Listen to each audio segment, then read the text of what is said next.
really been messing up my recording.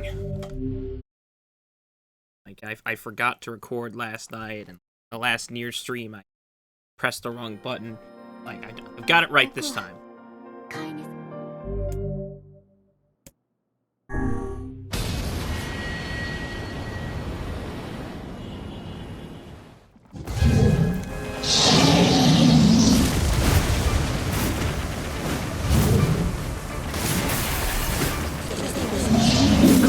姿で生き続けるはいかなる修練か。おぞましいわよ。二度と会わなくて済むよ。ここで殺してやる。剣ではない。お前の腕が上がったのだ。存分に暴れよ。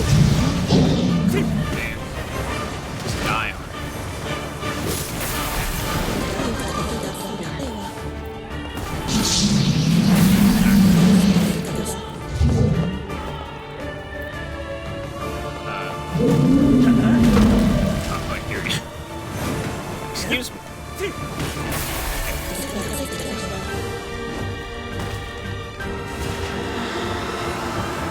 Can't skip this. Oh, now we can. Okay.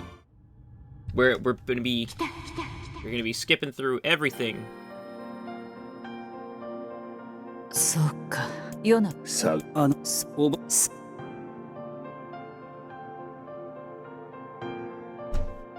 There's very little that's gonna. 長く石化されていたカイネの目覚め。エミールの見せた優しさ。Oh, we can't skip this. 再び出会う喜びを俺たちは噛みしめ We're て gonna いた。 be speeding through as much as we can. デボルさんたちからその話を聞くまでは。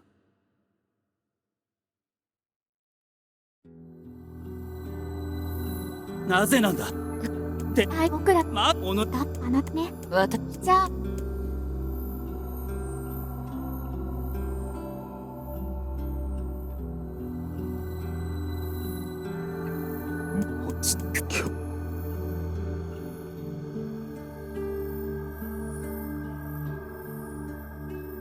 その夜は眠ることができなかっ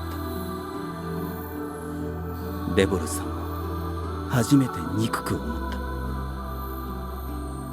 ポポルさんを冷たい人だと疑った。だがそんな俺の感情には意味がない。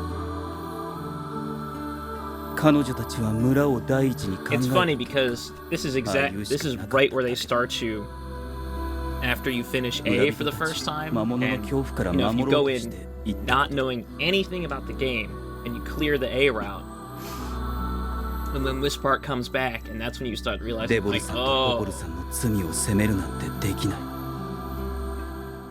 a big oh. 立場を知ろうともしなかった。俺も同罪なんだから。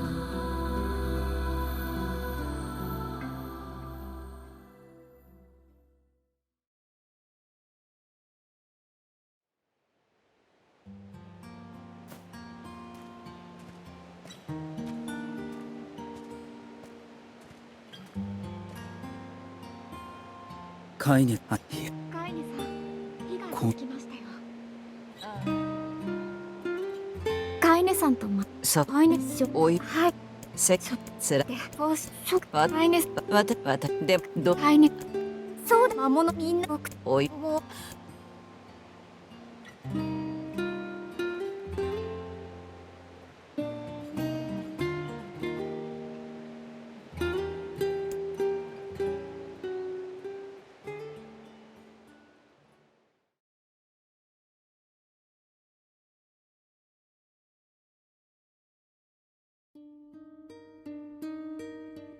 ねあポップは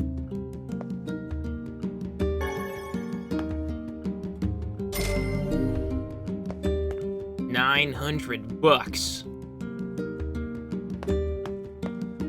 I wonder if adult, like grown near here, even fits in the bed. Does he fit in his own bed?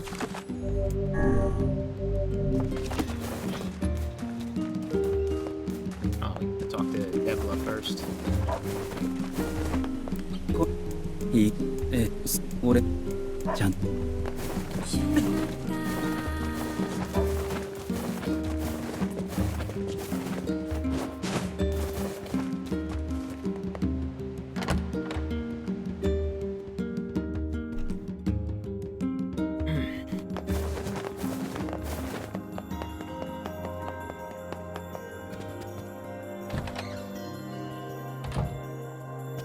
ポッ昨日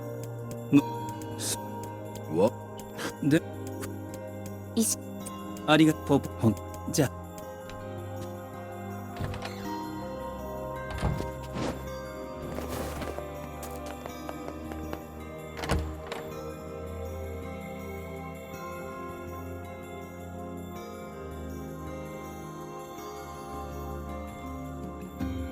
船水路か。ようやく完成したのだな。これで走り回らずに済むようになるといいが。移動が速くなればそれだけ早くヨナに近づけるってことだ。遠慮なく伝わせてもらおう。 Missed the jump there.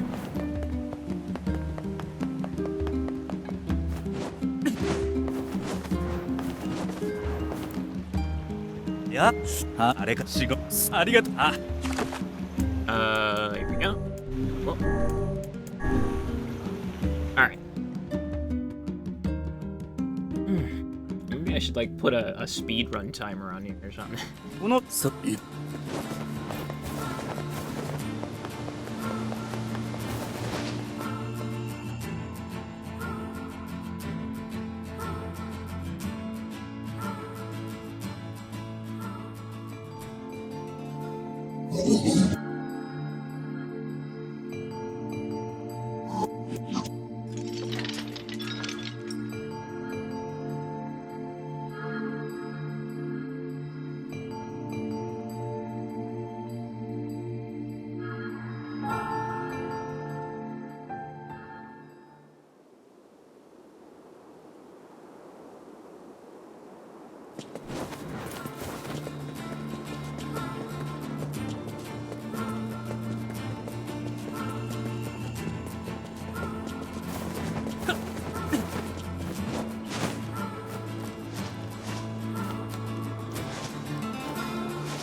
I want to take a quick look at my weapons, my abilities here.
This spear, but I do want to check my words for Fool's Lament here.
ようやく血を浴びれるな。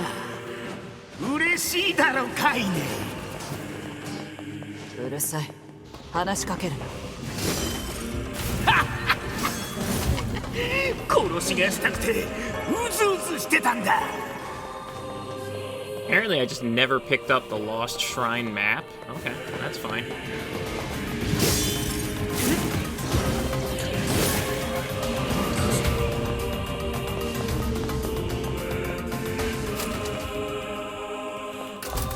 Oh, we get everyone's favorite block pushing puzzle once again.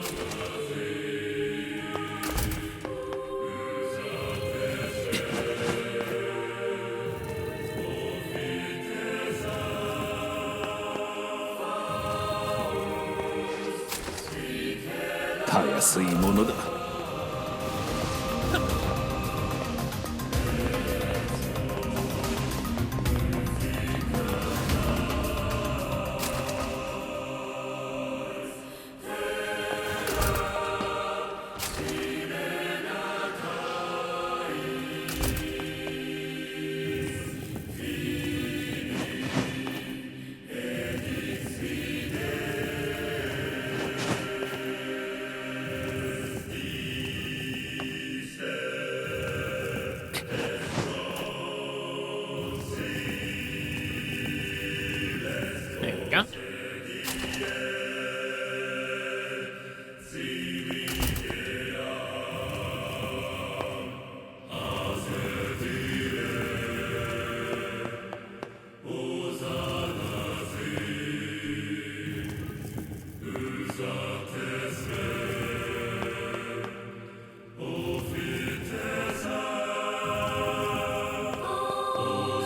It's very funny to me that this is the first time I found the map? Really?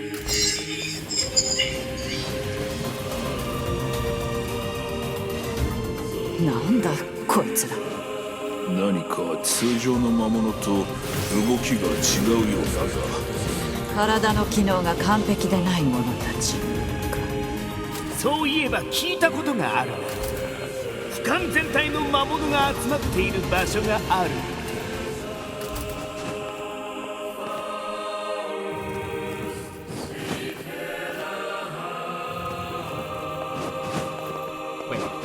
Just needed to do that. And just push this here.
So, if you didn't see, this weapon is the Fool's Lament. It comes from one of the DLCs. And, I did upgrade it to level 4 during the last run. This is the first time I'm using it. It says that it's a very heavy weapon, but also at level 4 upgrade, it has 999 attack power and gives 80% magic power. So, it's pretty stupid strong. カイネ、エミール、今度から俺も野宿するよ。なぜですか？お前らだけ村に入れないなんて、やっぱりどう考えてもおかしい。不自然だ。抗議運動というわけですね。やめておけ。けど、このままじゃ俺の気持ちが。では、その気持ちだけありがたくいただいておきます。エミール、この大事な時期に慣れない野宿で体調を崩したら大変ですから。それに僕、カイネさんと二人きりでする野宿、割と気に入ってるんです。そういうことだ。今はザコが王に。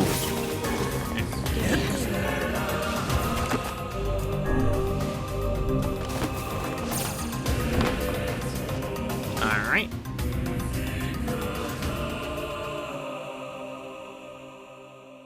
何ですか？いっぱい出てきた。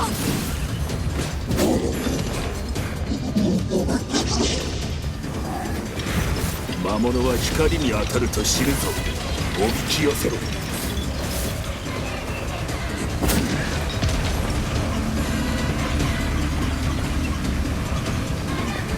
さすがはザコ。たやすいものだ。あの石像がボスだ。皆を操ってる。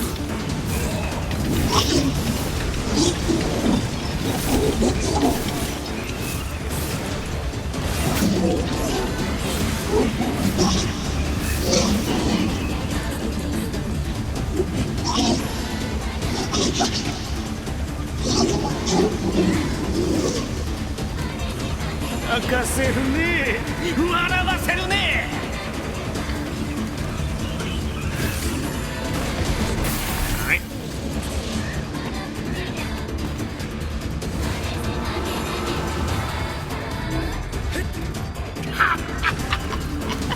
しぶといね。あいつも頑張るね。くそ。おい、まさかあのでかいのに同情してるんじゃないだろうな。俺たちはもう引き返すことなんてできない。血を求めて殺戮に走るしかない。俺たちには戦いしかないんだ。そうだろう、カイト。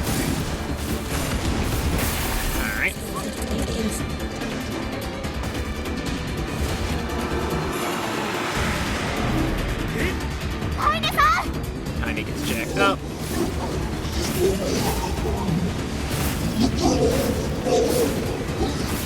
Alright.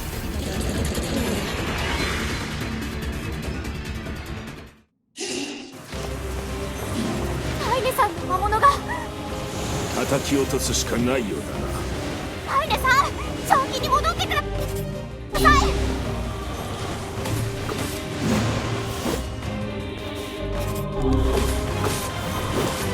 カイネさん、お願い。やれやれ。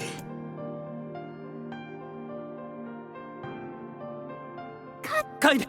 うわ、もうずっとまた何度もカイなありも。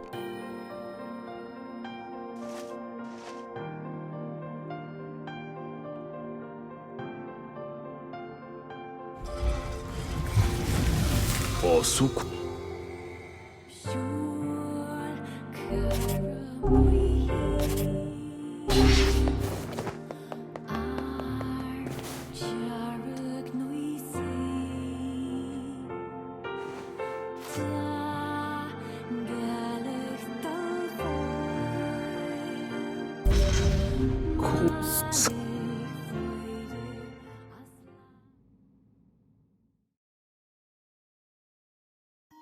これは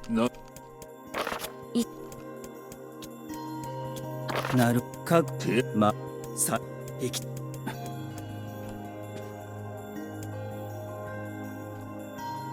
はい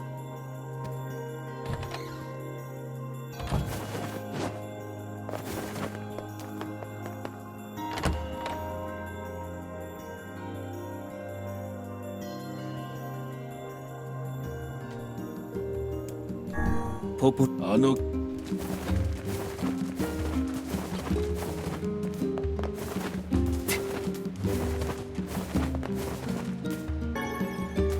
ヨナちゃん見つかるといいな。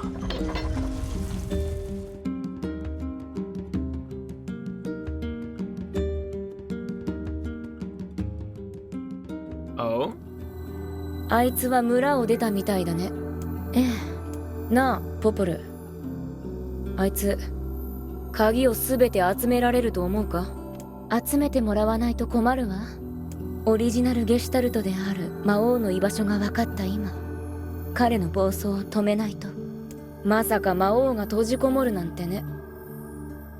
鍵を守っている魔物、あの子に倒せるかしら。さあな。だがやってもらうしかない。おじけづいたのか？いいえ、すべては計画の完遂のため。あれはそのための道具に過ぎないわ。I'm surprised. I mean, is Nier canonically that weak? Like the androids would be like, man, I'm worried he's gonna lose to these.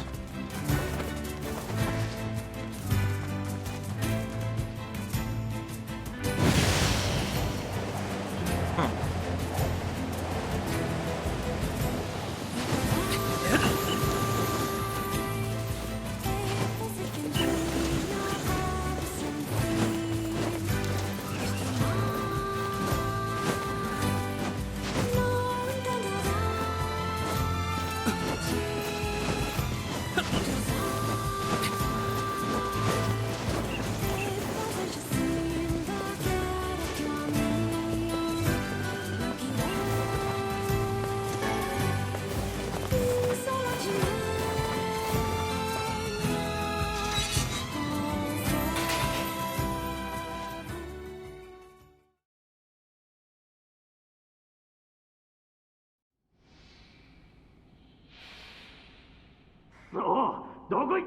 Alright, this is the same.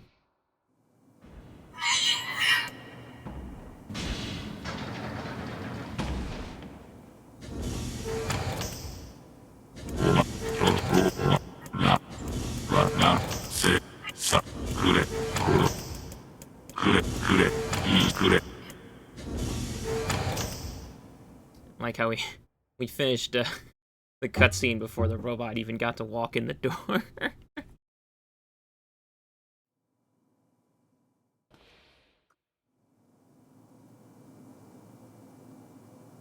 shit.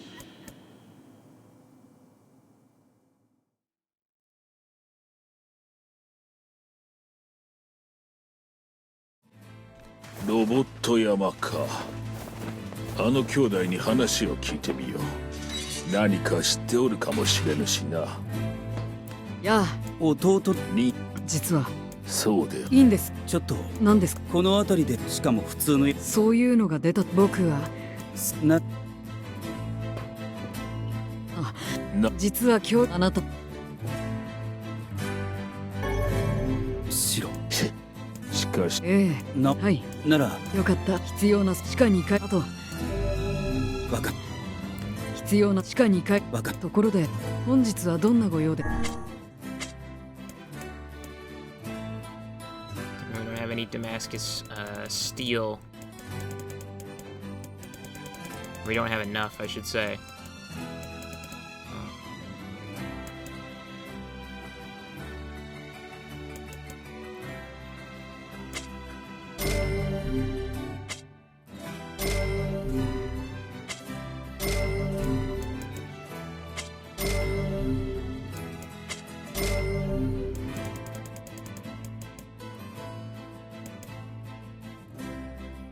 Ooh, we don't want to use the memory alloy. I don't want to go back. I don't want to go into the dungeon.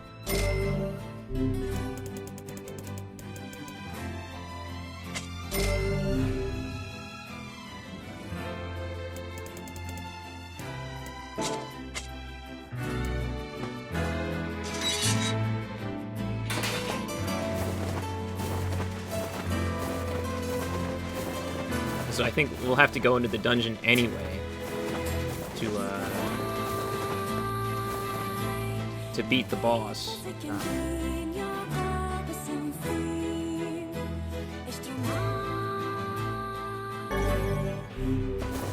Alright. 兄は死んでしまったか。まだ若かったであろうに。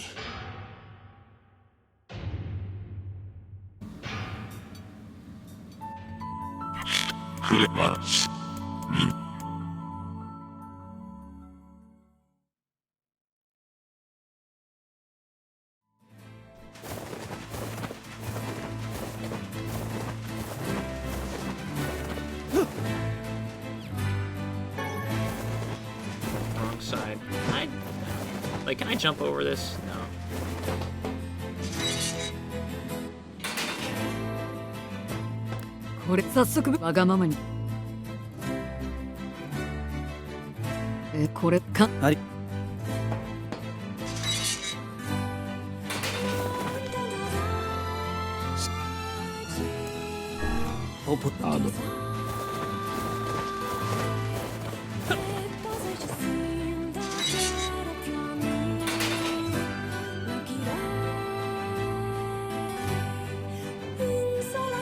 So let's head on over to the forest. Just like last time, I think we're just gonna have to pay attention to the two things. The color of the eyes of the girl who would visit the sickly boy, as well as the number of compatriots that the warrior woman fought alongside and died with.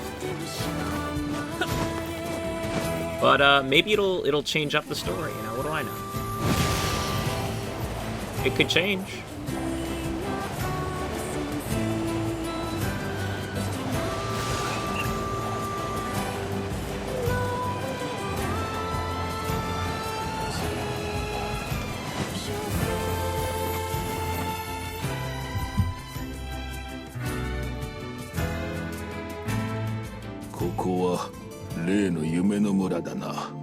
そうだな。できればあの悪夢はもう見たくないものだが。ああ。か。そういなしかなさみょ。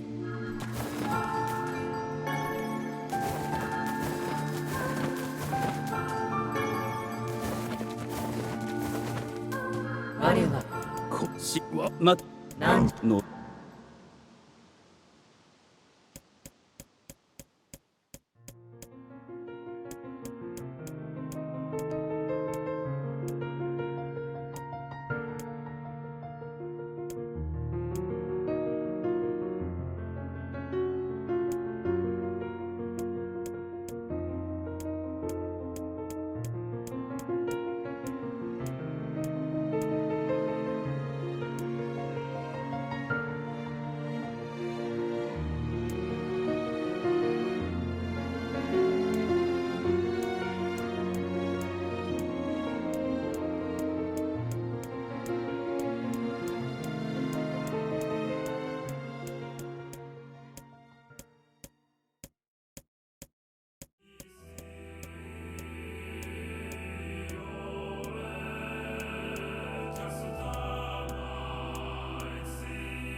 Alright. So it was green in 23 again. That's the same I had in Route A. I wonder if it's always the same, or...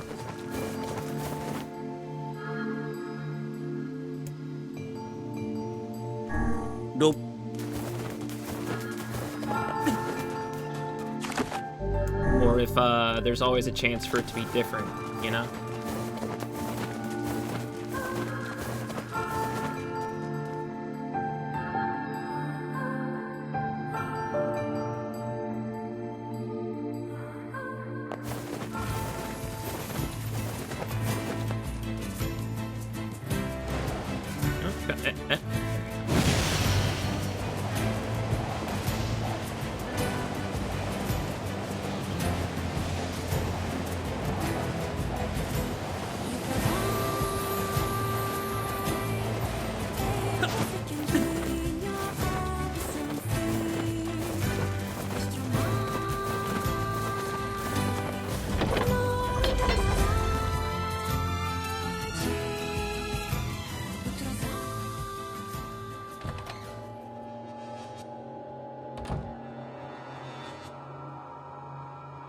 お疲れ、ポポル。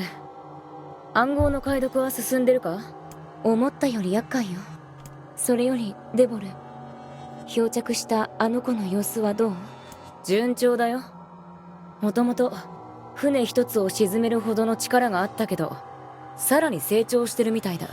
ただ、なぜか、最近になって人間になることに執着し始めてね。懸念があるのなら、払拭しておかないと。もし魔王が計画に背くようなら、あの子の力で制さなければいけないのだから。ああ、わかってるさ。それにしても、人間になりたいか。入れ物のないあの子は、どうあがいたって人間にはなれないのにね。So, I think I said this during last Nier stream, but I think Nier, excuse me, not Nier, Louise's little side story is actually really good, and it was adapted from one of the short stories. I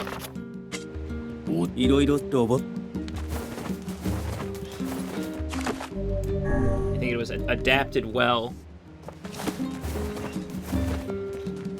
And it also ties up quite nicely because the red bag couple are original characters as well with this remake, and they sort of tied into that quest pretty well. But there's just another bit of sad bit of information after the fact that even if she wanted to be, Louise, they're saying she doesn't have a body. There's no replicant for her, for her gestalt to inhabit.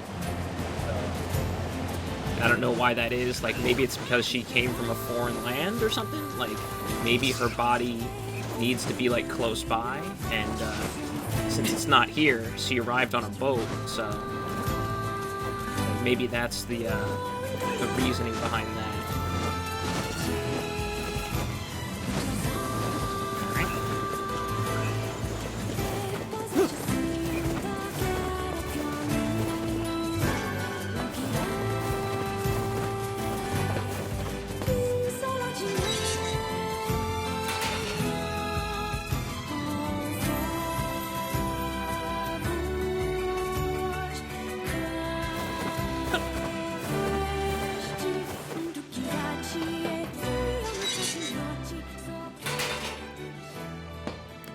Ah. お二人兄さんもうあいつそうはいこあ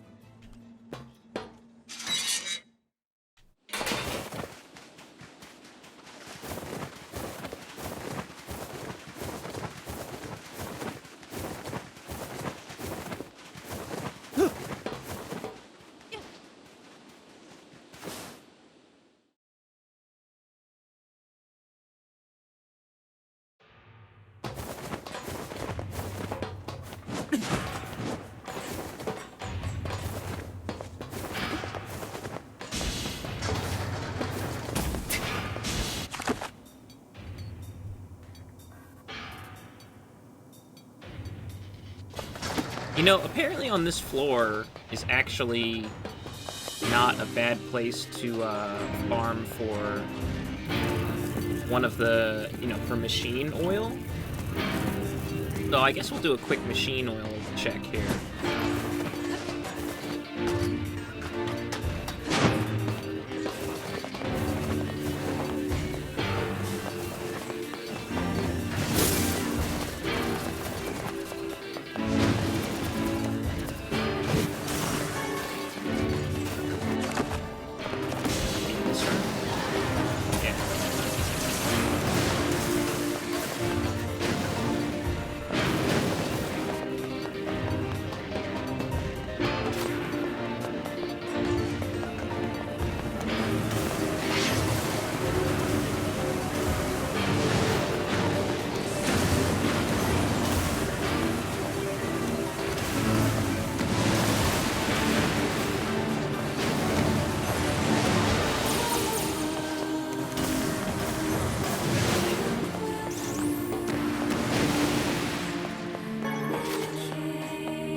just wanted to see if there were any other, like, actually good places to not farm, but like fight. And it looks like this center room that has the flying guys is really the best place to get the machine oil. If I feel like upgrading all of the weapons to max, I would farm here for those machine oils. It's the wrong door. Oops.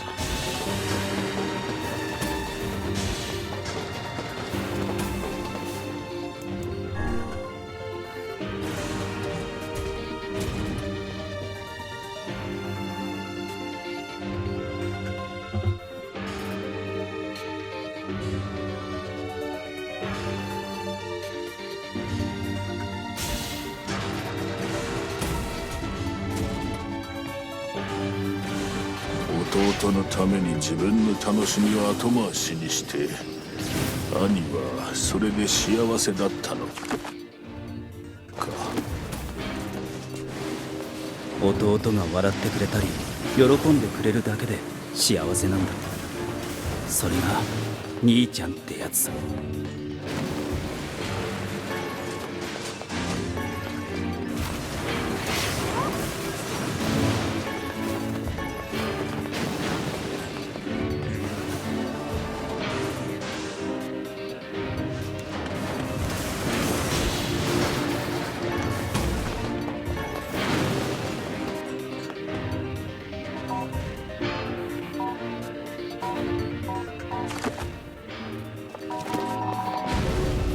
Actually don't need to go this way, but we will.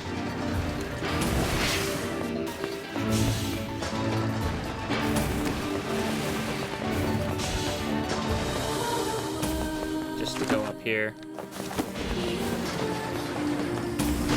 This room has just important drops.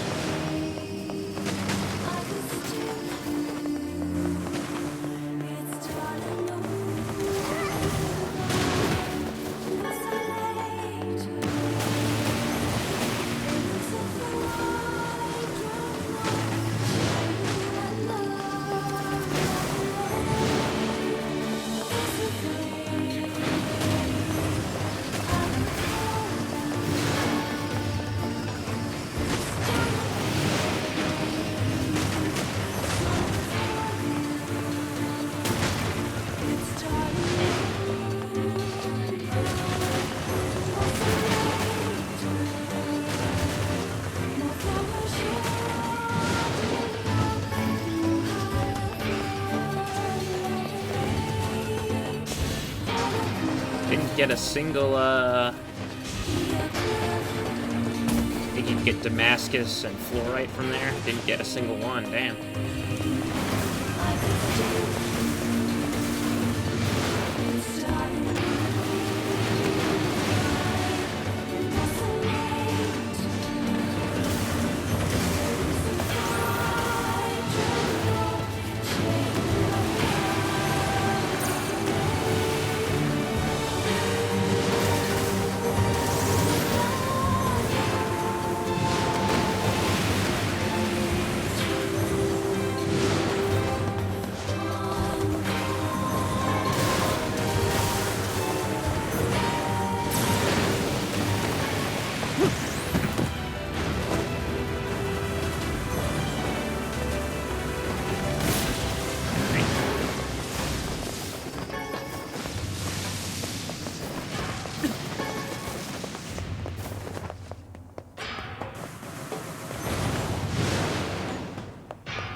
Oh, and that didn't...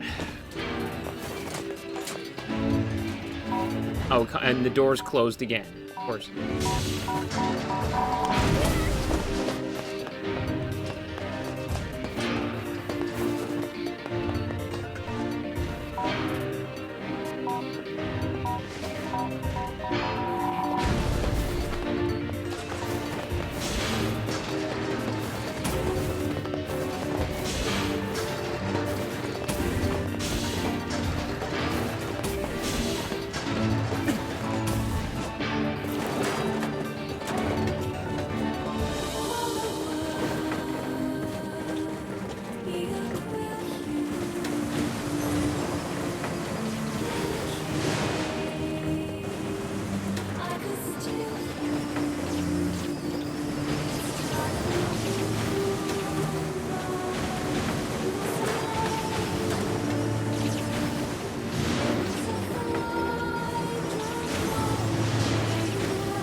was it. No?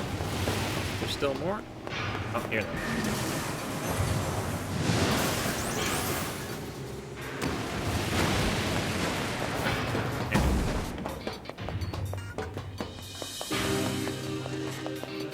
Just did that for the titanium alloy. I wonder how much I have. Do you need any more?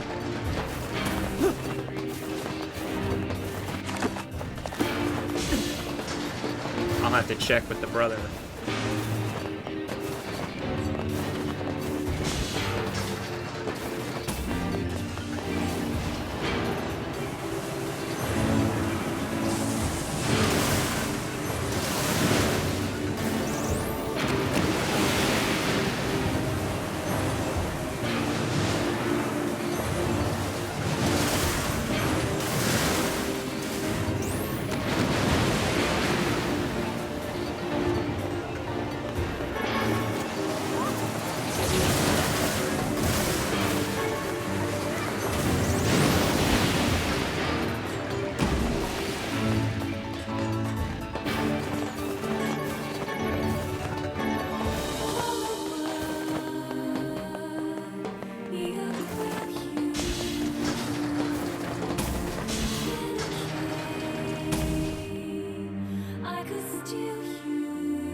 Interesting that this room exists, but it doesn't.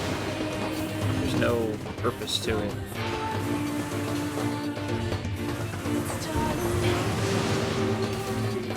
魔物が機械と一緒にいるだなんてどういうことなんでしょう。理由が何であれ、魔物とその仲間は皆殺しにするだけだ。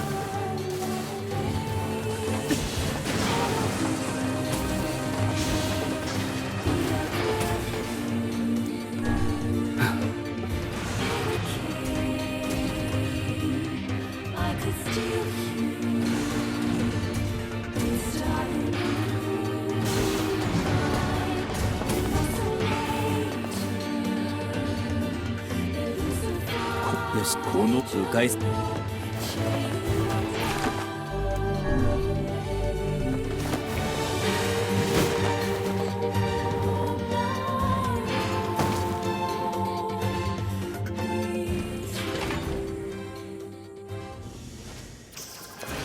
あいつか。でかいぞ。気をつけろ。侵入者発見発見発見排除する。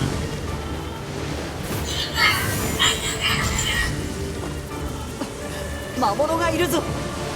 魔物が指示を出しておる。足を狙って倒しましょう。魔物を倒せ。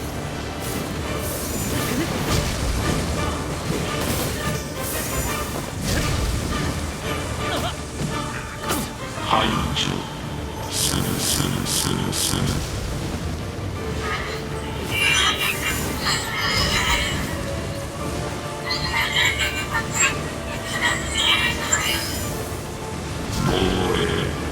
私の職務。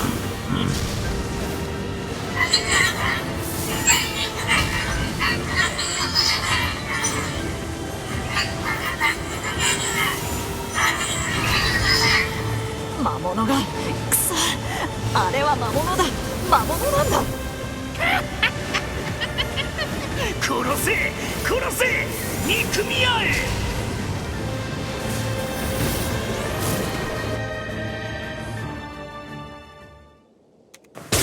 連携するのか。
くれくれ。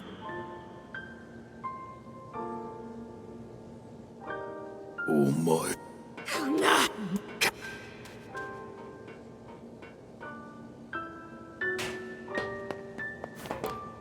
これわ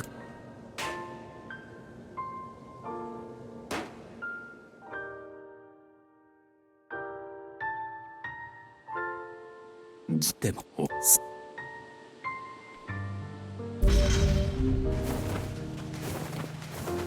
魔王は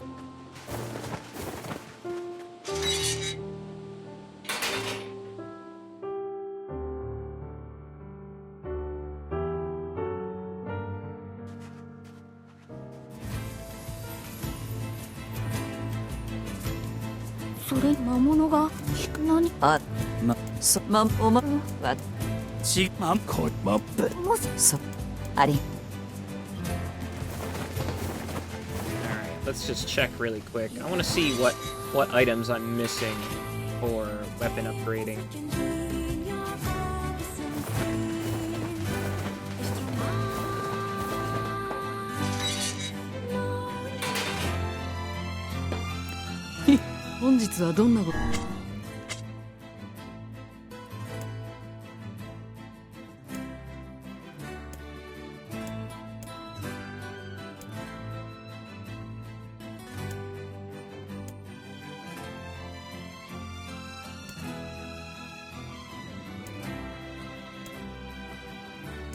Looks like a lot of stuff is gonna actually come from drops, enemy drops.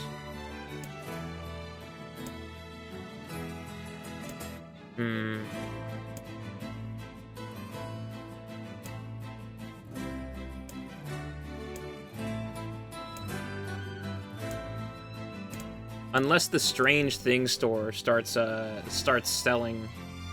selling stuff, you know?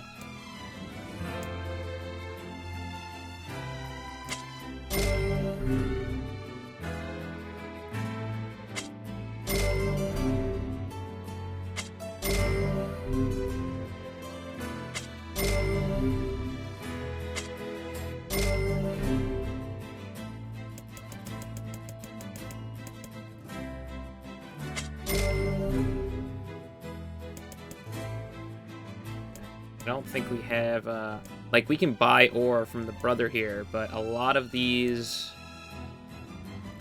materials just come from shades. They just fall off of shades, so, or we find them in the junk heap, unfortunately, so.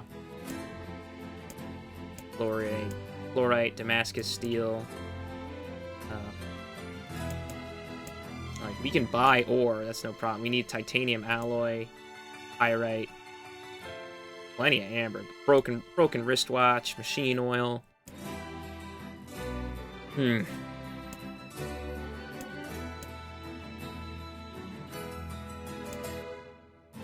Eagle egg.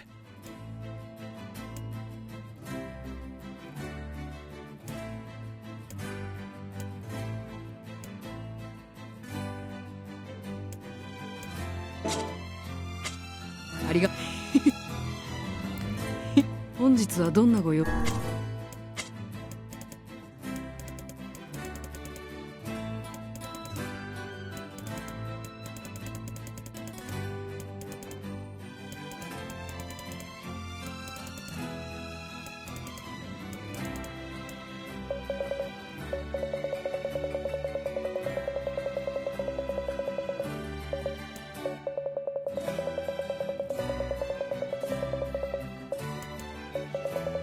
？We got the common drop from the from all the robots. Get rid of some of those. Do we have anything else? I don't think we're maxed on like anything else, so. ありがとう。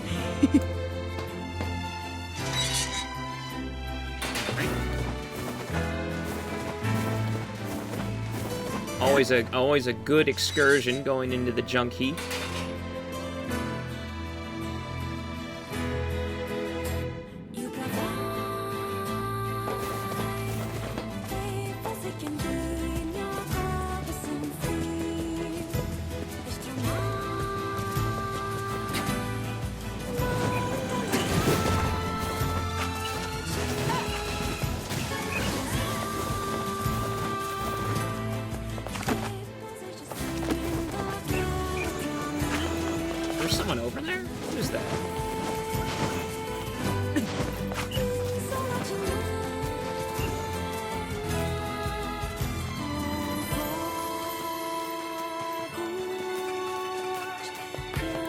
どうした？私の妻は先月この平原の羊に蹴られて死んでしまう。平原の羊に復讐しようと。ならいえ、どういうこと？奴らを私の。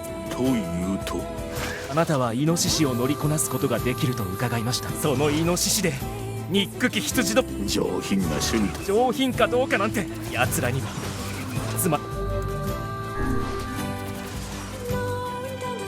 This is strange. Okay.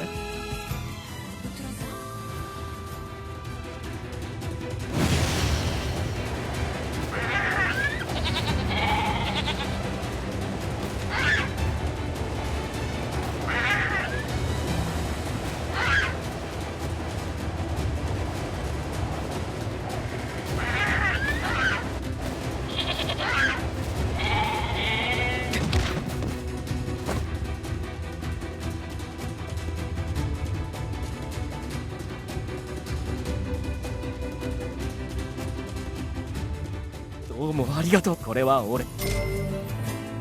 また気が向いて。Huh.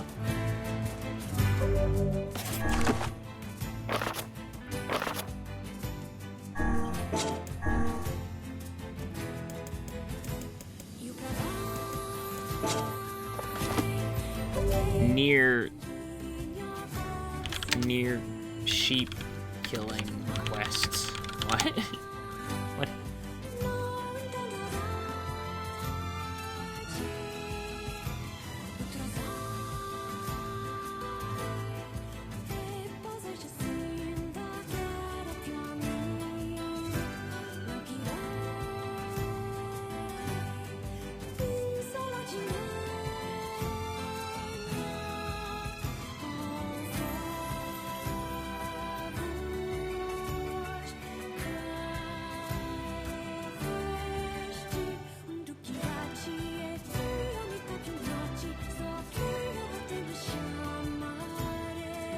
Huh.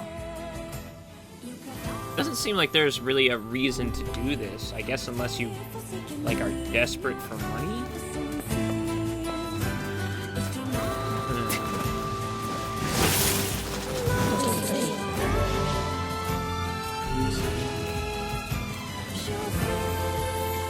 And look at me unlocking tutorials even this late in the game.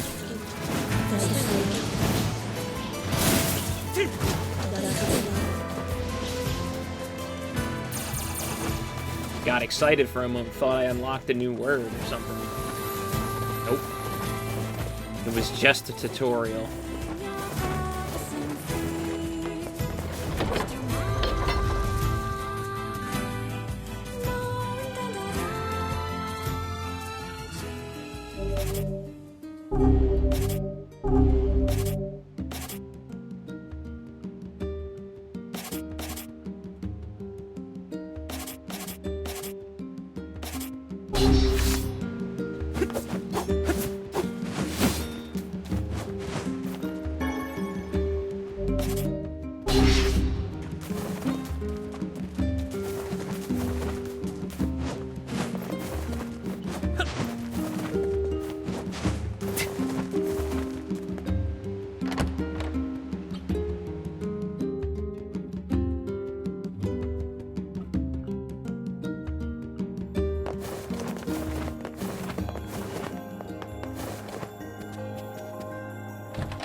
ポポルさん。あ。に、し、ど、あ、そ、きま、す。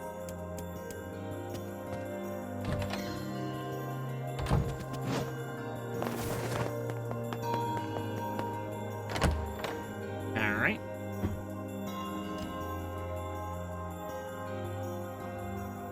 崖き。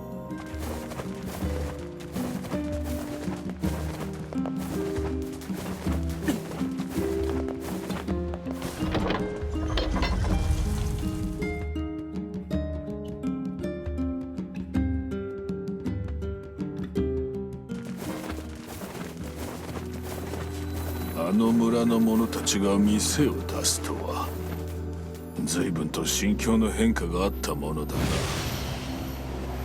変化したのは本当に心境なのか？私には信じられん。里帰りですね、カイネさん。里？私にとってあの村はカイネ、心配するな。俺たちが守るから。私たち不要このままだ。そうだ。どう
手がそお裏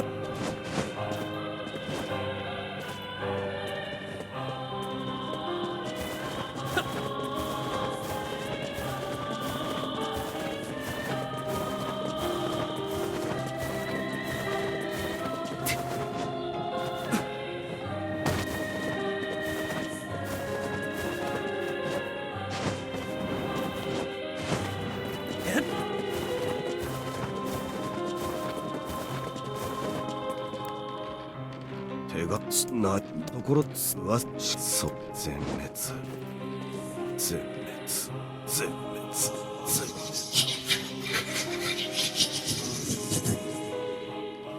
しろ。分かっておる。魔物だ。くそ、罠か。見ろ。帰りが遅いから迎えに来たぞ。すまねえ、祭りになってしまったものでな。私も参加させてもらおう。殺人祭りだな。カイネさんの村の人たちは魔物に乗っ取られてます。でも全員じゃない。人間も混じってる。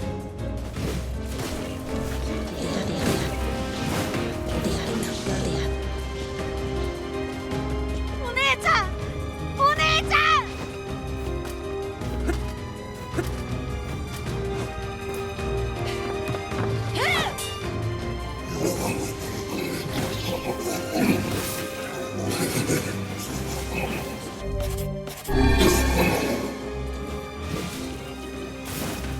やめろ！やめろ！姉さんを傷つけるな！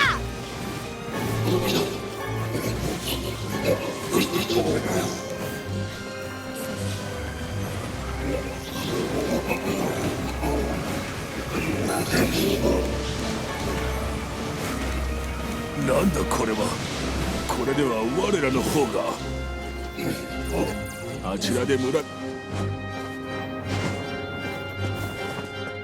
I did not mean to jump down here. That's fine.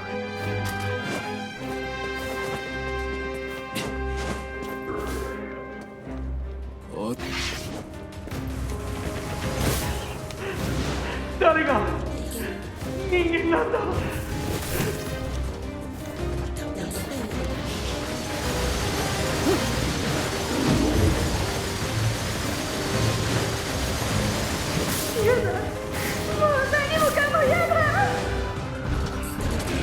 Alright.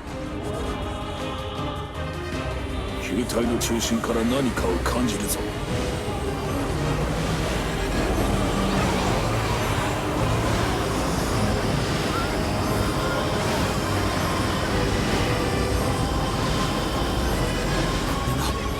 合体した魔物の力。これ式の魔法弾幕ごときで臆するでない。ひるんだら負けだぞ。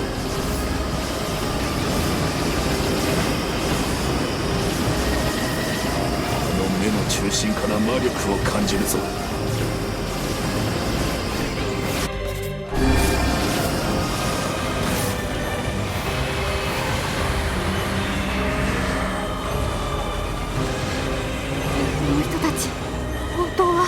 躊躇してはならぬ。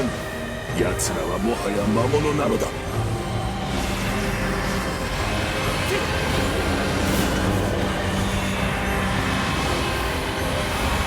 周囲の触手は魔法を弾くようだな。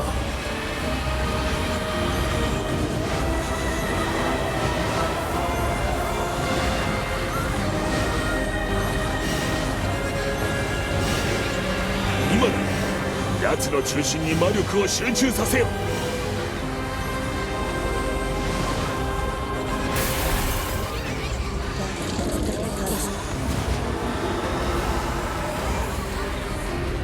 危ない。何か来ます。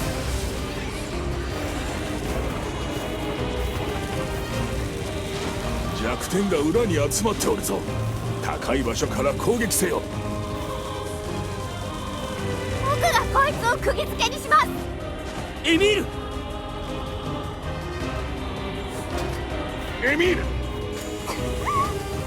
こは僕が食い止めます。今ならあいつを後ろから狙うことができるはずです。回り込んで倒してください。お願いします。ここはエミールに任せて奴の後ろに回り込むぞ。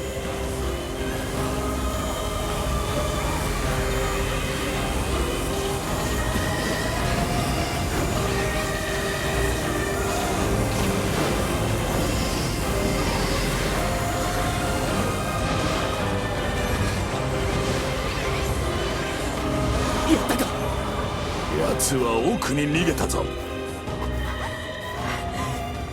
少し休んだらそちらに向かいます。分かった。エミール、あまり無理をするな。く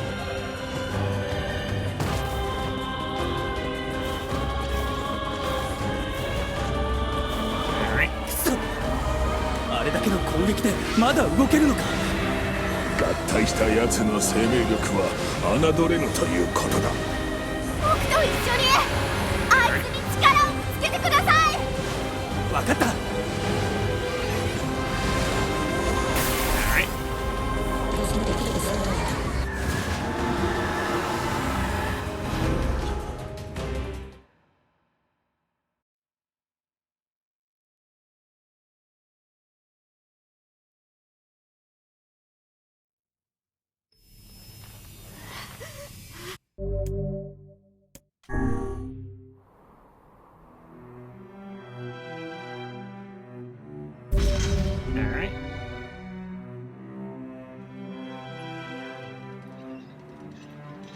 とに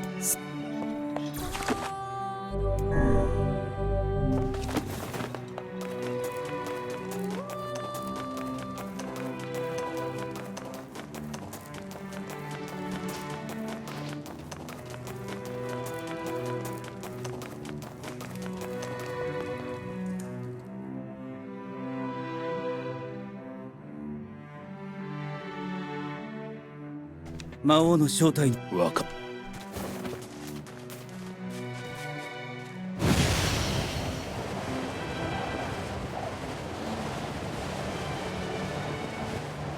Oh, excuse me.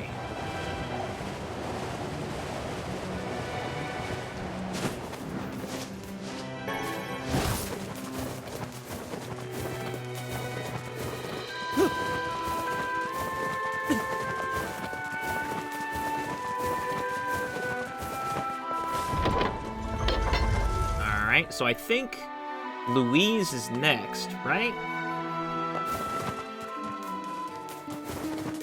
The boatman's gone missing.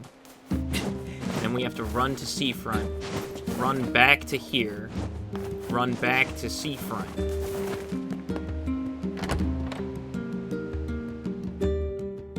Because the fast travel's gone. Well, not like the fast travel's mattered that much at this point. We're finished with all the side quests, so...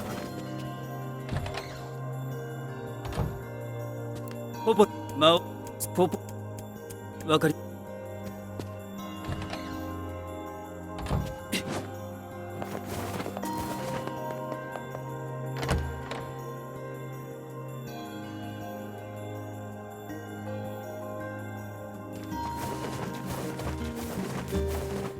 この状況、前にも覚えがあるな。あの夫婦のことだ。また喧嘩でもしたのだろう。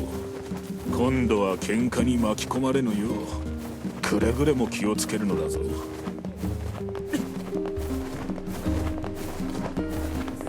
ああ、あんたか。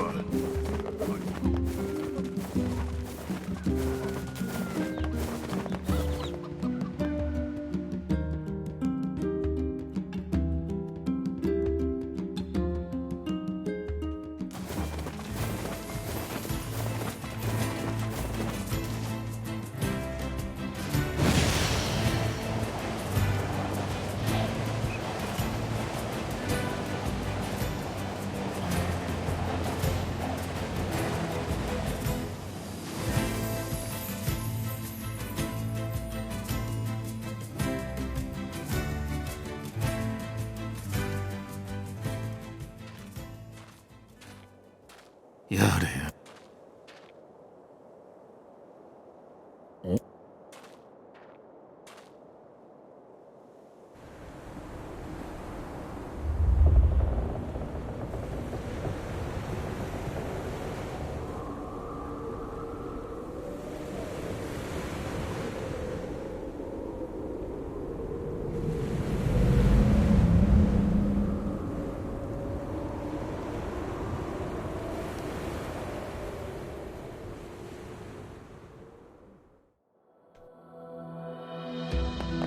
So if you recall, at the end of the Louise fight, she does like a super strong attack that you have the chance, supposedly, to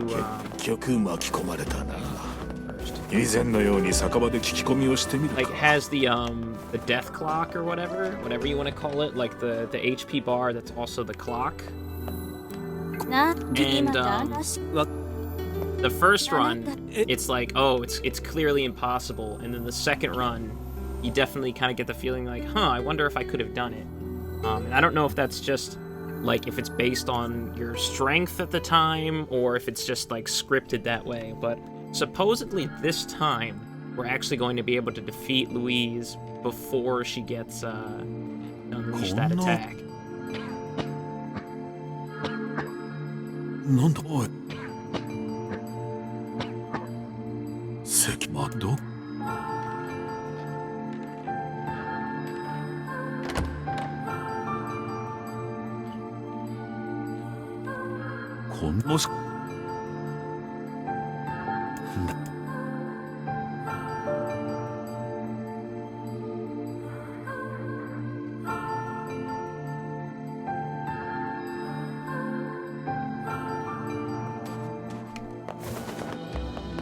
まさかあの喧嘩夫婦が町の名物になっていようとは。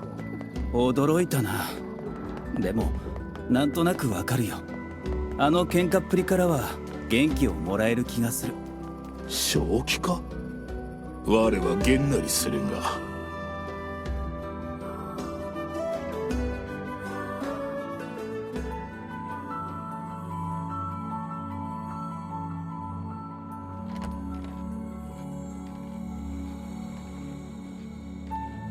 や、せほら。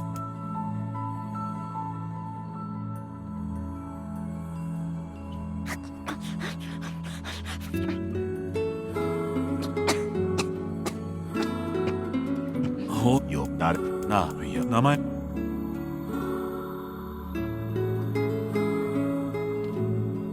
だ、そ、ルイはだ。いや。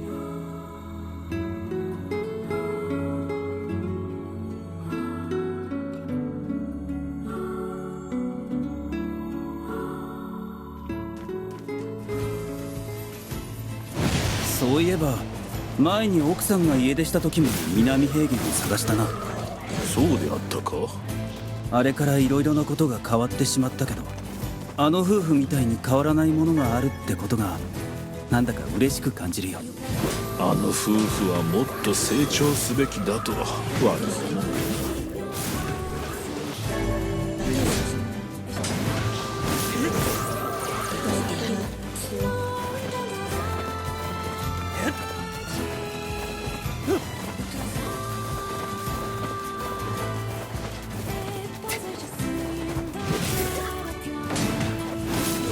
You might say that like this sword is kind of like cheating, but its raw stats are just so high. But like, don't you think I've earned it at this point? You know, I've played through the game twice. Right? I did all the side quests without it. Ah.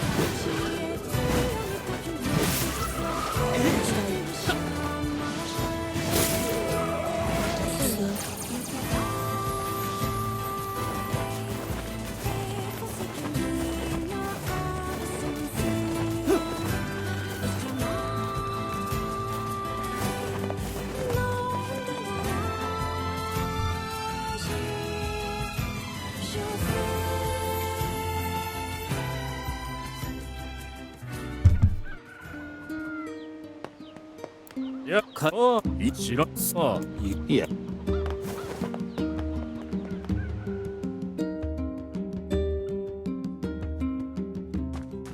男一人を探すためにこれほど往復する羽目になろうとはな。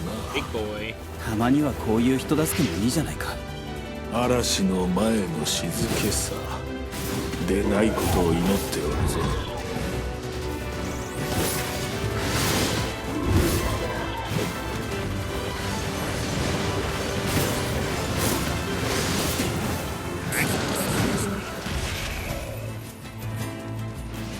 Nothing.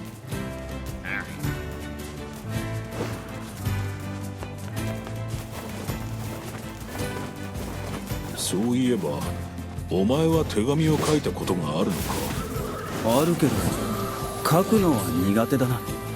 なんて書けばいいのかすごく悩むんだよ。愚か。手紙など己の魂の叫びをひたすら紙に叩きつけるだけの行為だというの。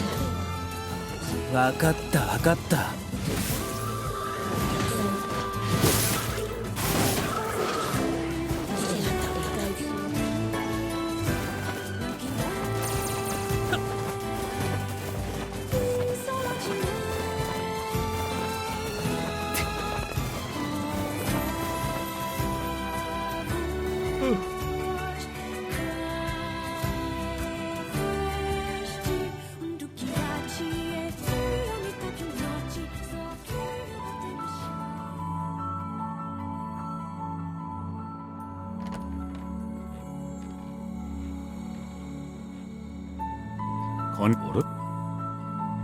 船の茶リプ誰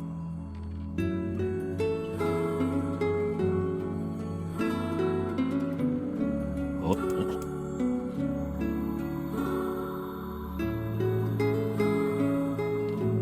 手鏡そこの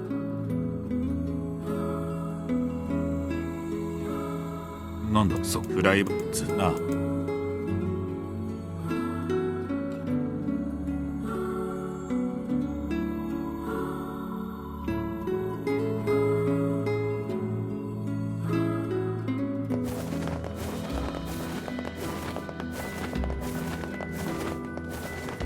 大きな船、どこから来たのかしら。Where am I going?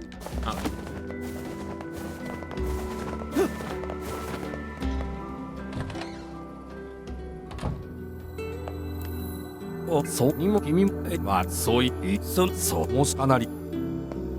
Alright.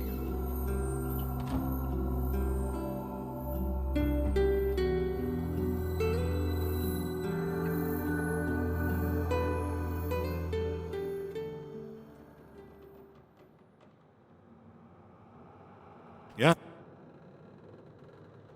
どうしたそっかよし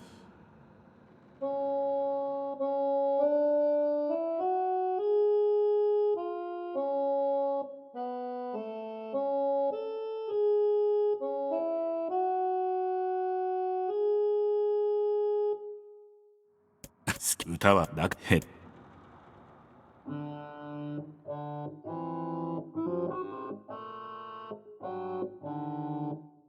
声でその手がずもし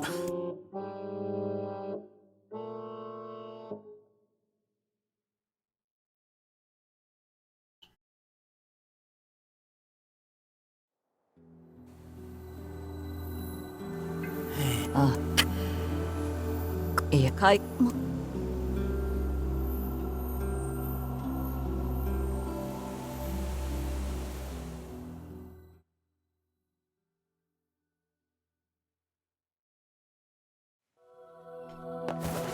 ナンパ戦か。調べた方が良さそうだ。ああ、入江に行ってみよう。カイネ、エミール。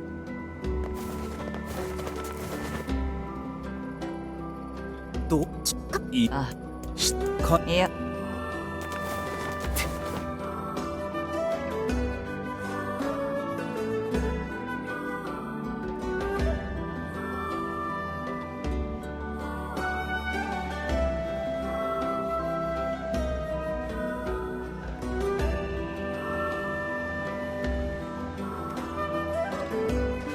どうにかしてナンパ船の中に入れないかな。これだけ朽ちているのだ。どこかに穴が。これか。Alright.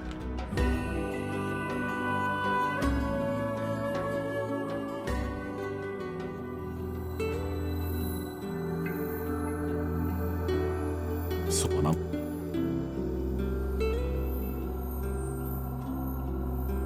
ま、そうはずなうちに。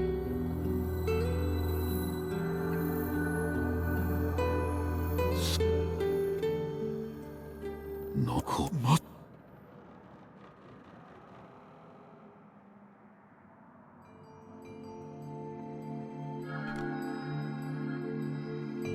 どんお前こああエミ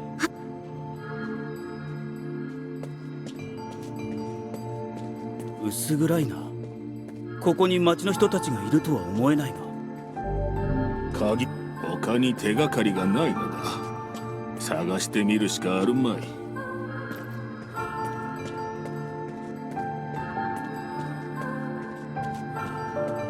There we go. It wouldn't let me pick up the lamp at first. I guess I had to wait for them to talk about it first, huh?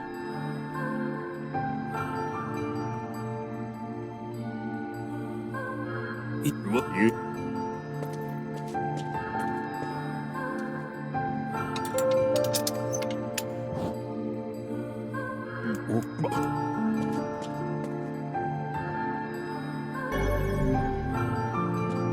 この船は一体。ナンパ当時のことを知る手がかりが船内に残っているかもな。この先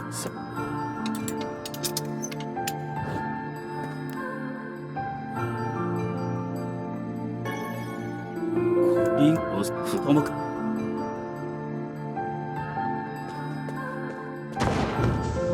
上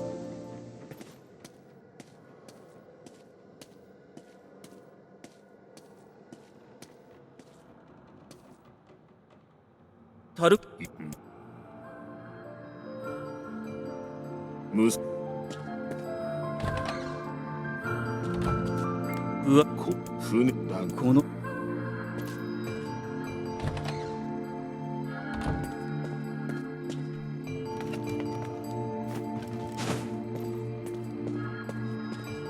棚の待て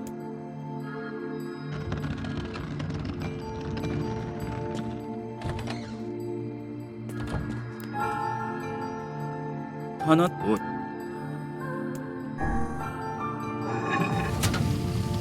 隠し部屋か。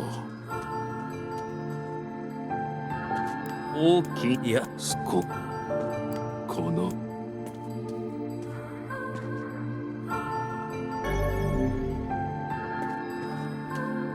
魔物はいないみたいだな。好都合だ。早く町の船そう同じバカ。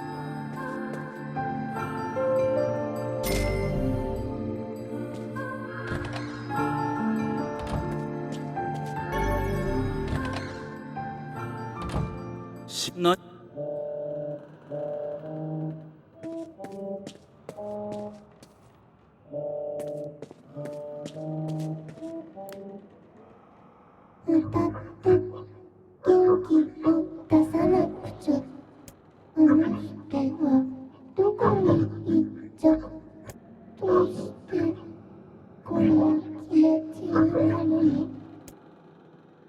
音が止んだな。女の子の声にも聞こえたけど。これは缶がつながっ。待て。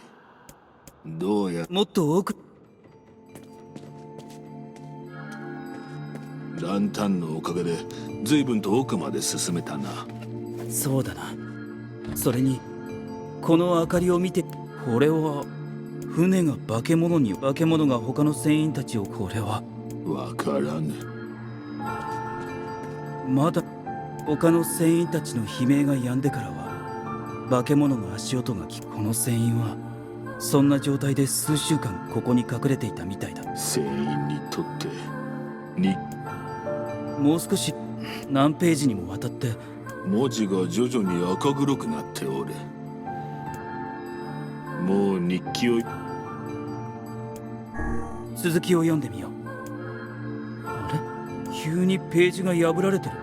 破られたというよりページごと食いちぎられたような跡だ。船で一体な。船で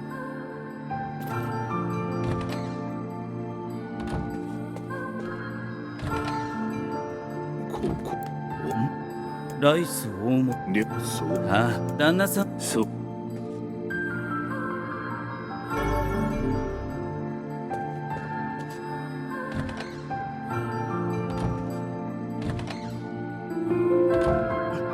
奥の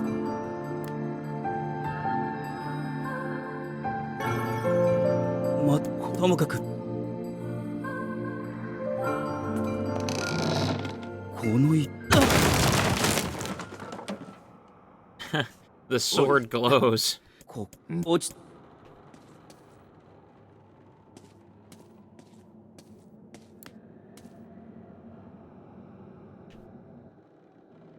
しろ。あれは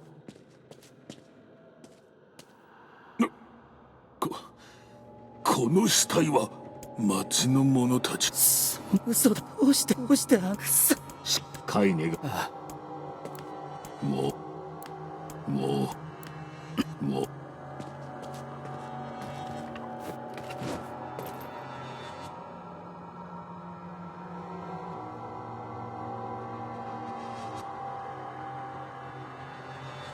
どうしてこんな風になってるの。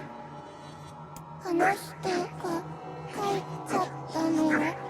Something that I've been skipping through, but I think in this Route C, all of the shade voices are actually more audibly Japanese. Like you can understand. Well, I guess if you're playing the English dub as well, like you can hear the voice acting better. Like they turn down whatever shade effects they've been using. It's still there a little bit, but you can definitely hear more of the original voice actor first.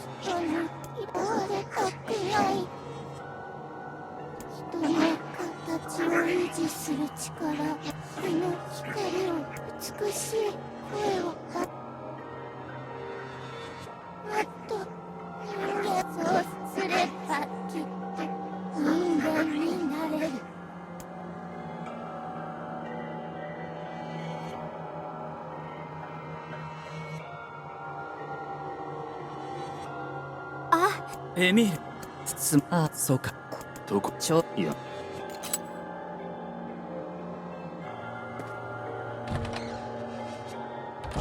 丸められた紙が何個も。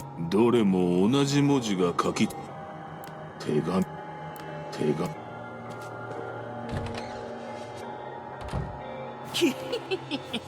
どんどん匂いが強くなってるな。気分はどうだカイネ。いいはずがないだろう。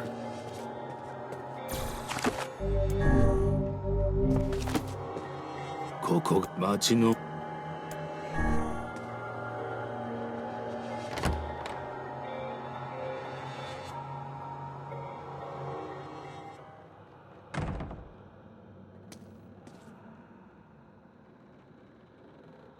この子は。待て。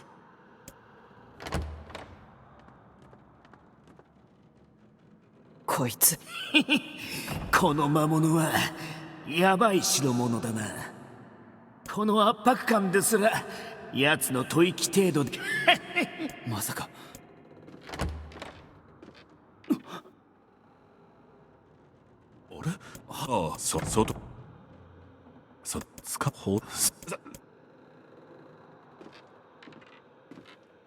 そいつに近づくな。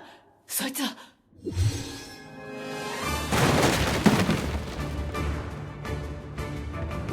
こっち。はい。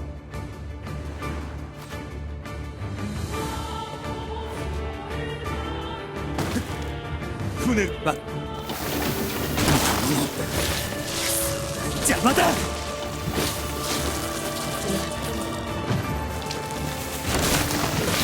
あの穴から外に出られそうだ。Now the section's over.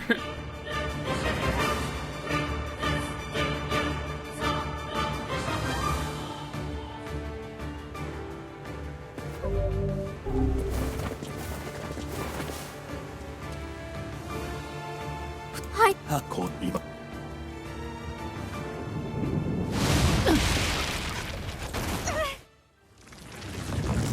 日光を浴びているのに死なないなんて。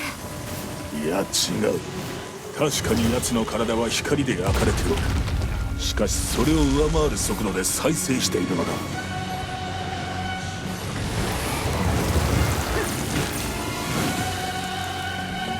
この光、何か来るぞ。退避しろ。これは歌か。まるで人間の真似事じゃないか。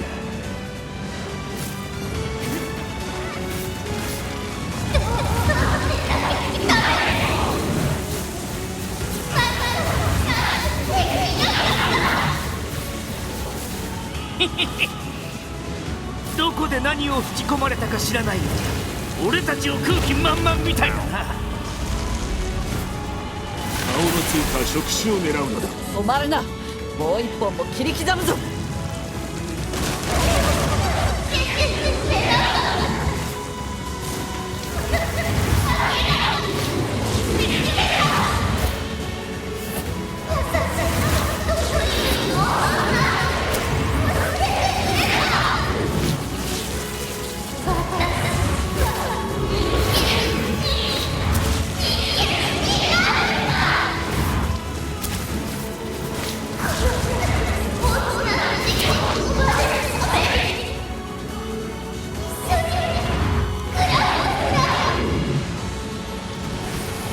男の種か。けなげだね。哀れだね。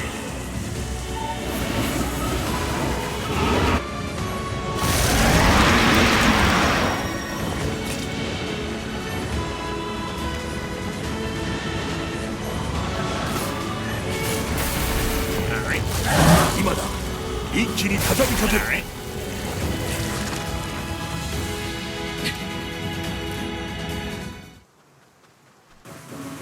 ありえん。あれほどの傷を回復しただと。波の攻撃ではすぐに回復されるぞ。ならそれ以上に切り刻むだけだ。カイネ、あいつの弱みもう分かっているんだろう。早く切り刻まなければ俺たちが殺されるぞ。分かっている。おい、あいつの本体は口の中だ。それを叩くしかない。カイネ。でもどうやってあの高さまで行けば。無駄口叩く暇があるならあいつが倒れるまで切り続けろ。おい、砂浜にさっきの男が倒れてやがる。奴はあの魔物の恩人だ。人質に使えそうだな。うるさい。人間に刃を向ける気はない。よし、引いてるみたいだ。奴の頭部に膨大な魔力が集中しておるぞ。頭部を攻撃すれば魔力を暴発させられるかもしれん。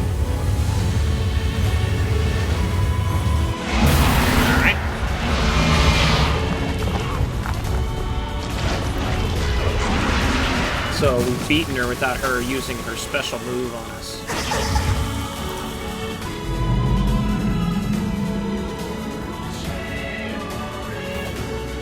今だ、駆け上がれ。娘の姿をした V を攻撃するのだ。Okay, this is cool.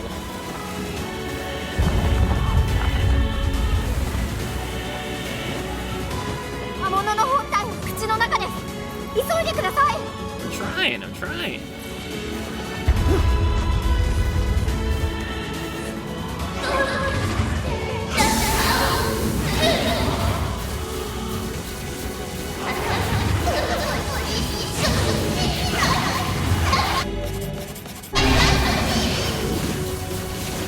くそ。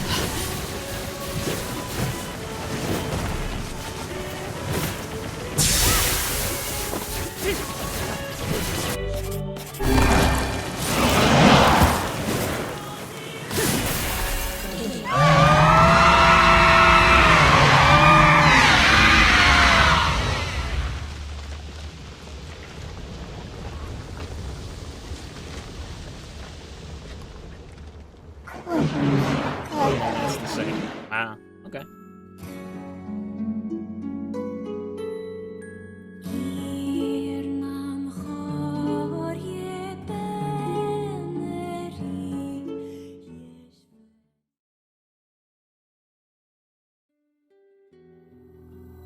Arigatou. 君たち本当に町のその貴様。そろまだ。そうか。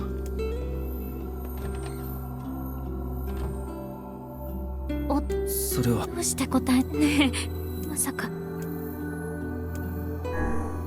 俺嘘も嘘。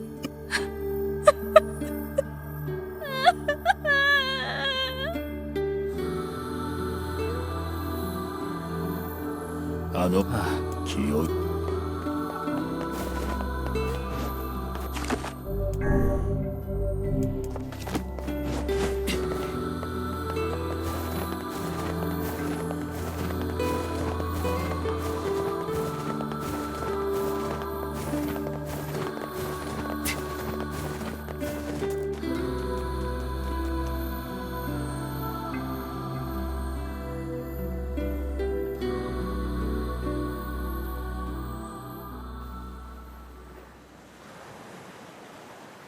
This scene might be the same, but just in case, we'll let it ride.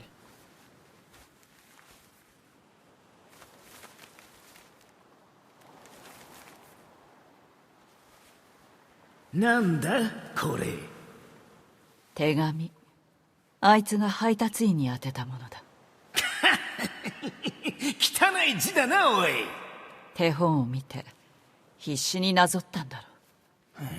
なんて書いてあるんだ。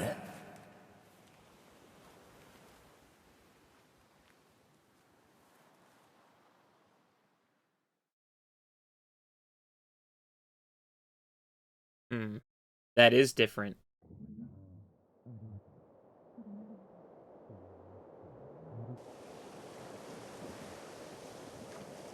なんだか夢でも見ていたようだ。In Route B, Kaine just rips it up. あんた。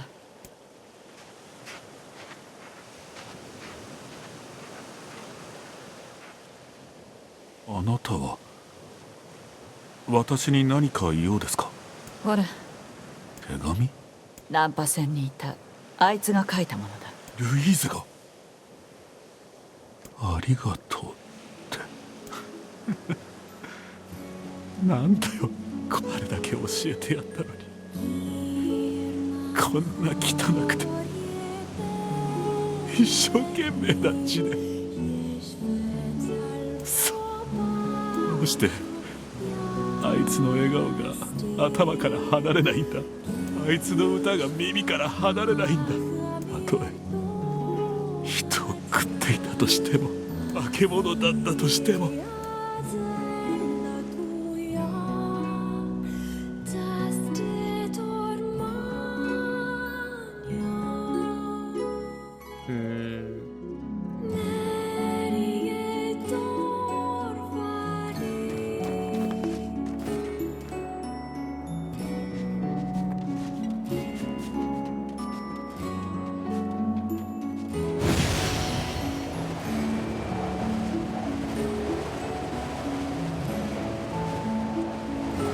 This game, because obviously Automata tries to, and I say tries, but obviously I think it's saying obviously, but I think it was successful at making you question like the meaning of like what does it mean to be a human? Like is it, you know, just is it the body, or is it the mind, or is it the spirit or the soul? You know, what defines being a human? And that was, I feel like that was one of the main themes of that game. But this game is showing, I guess, a lot more of the what ifs of the human, of like human condition, maybe is what I want to say. Because like, obviously in Route B, kind of just rips up the letter. She doesn't give it to the postman. But in this route, it's like, well, it's a what if she did. And you know, we get to see more of how the postman, you know, feels.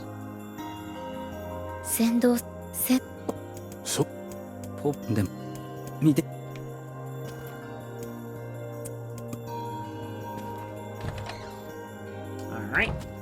誰かを失ったとしても、この世界は無慈悲に回り続けるのだな。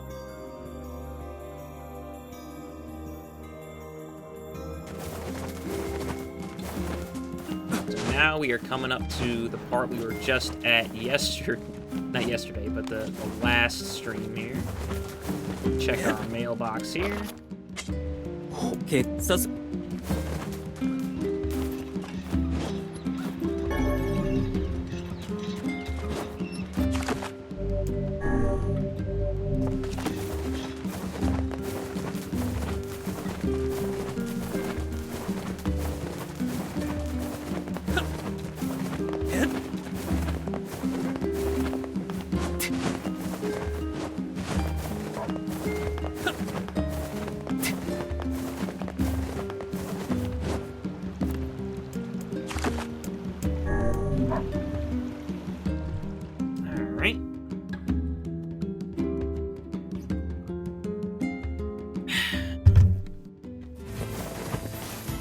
Wait, I thought did I not? Oh, I guess I did Northern Plains instead of the desert? How did I mess that up? Whatever. I think this is the same, right?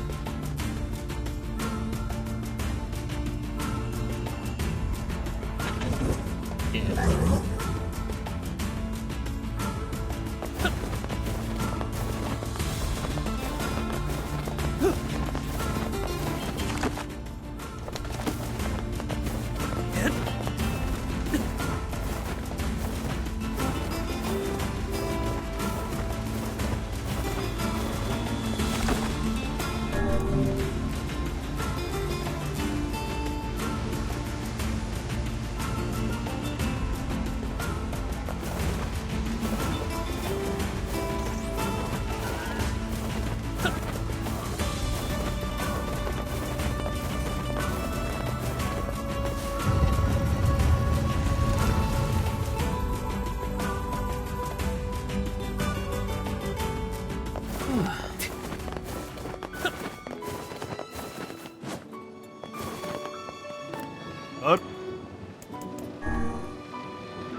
結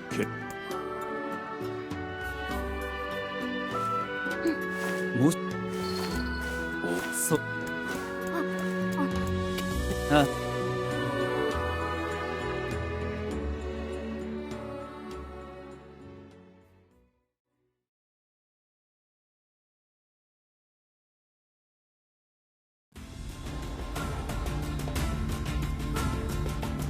I really don't have a lot to comment on it. Like, we're just trying to get to the ending.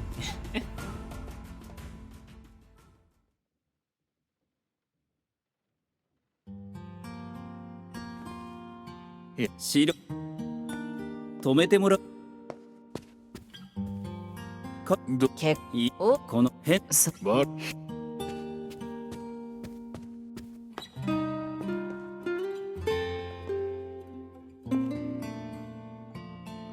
どいやな素敵なお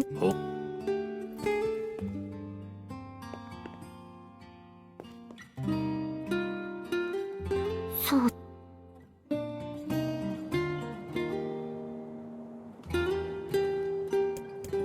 いそうはい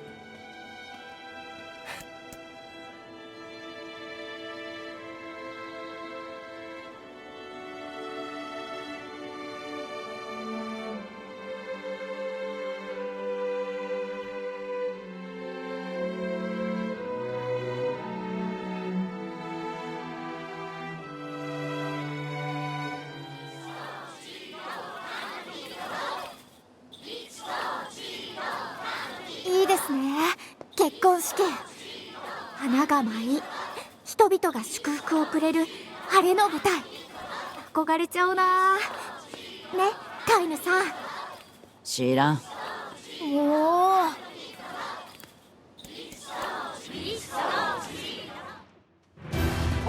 魔物の狼がいるぞ。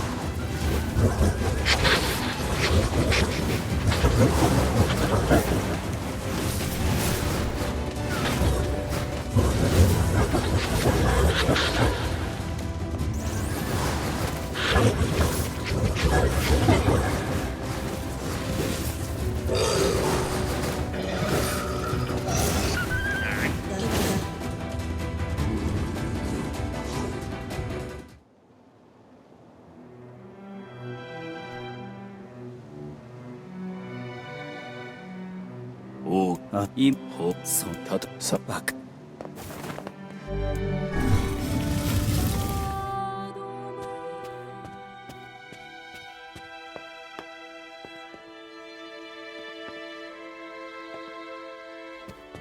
戦うああ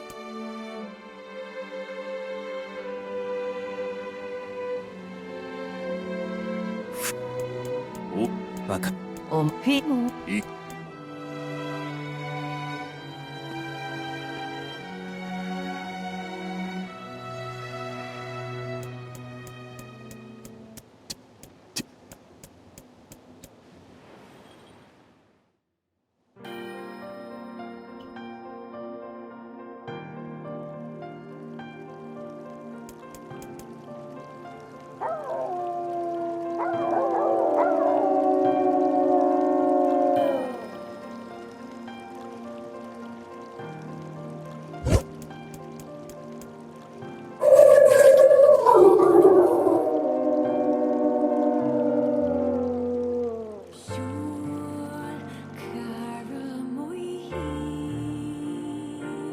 クリピ行く。フ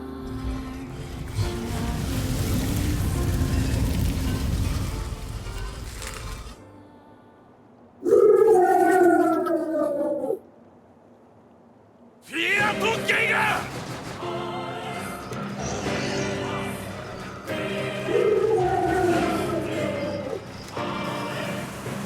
狼たちが王を狙っておるようだ。セゲルダ海賊海山にケオリ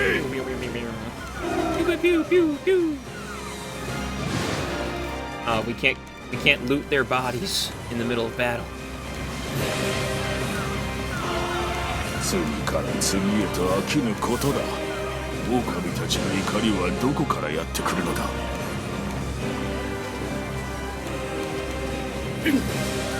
リーダー以外からは魔物の気配は感じられぬな。魔物の味方をするのなら切るまでだ。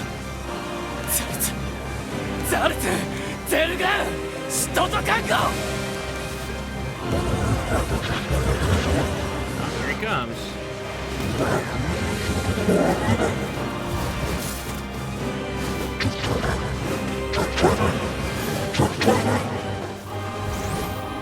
上だ、気をつけろ。奴の狙いは仮面の王だ。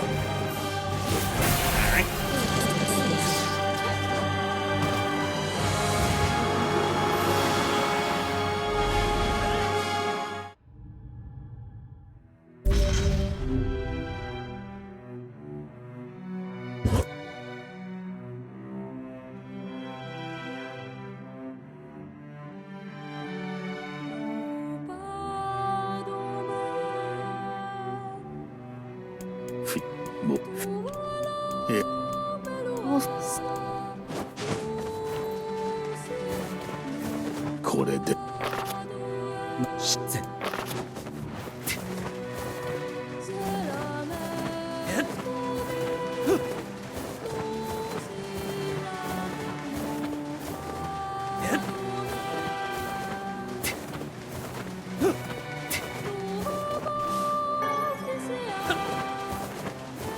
ポポルのところに戻って話を聞くのだ。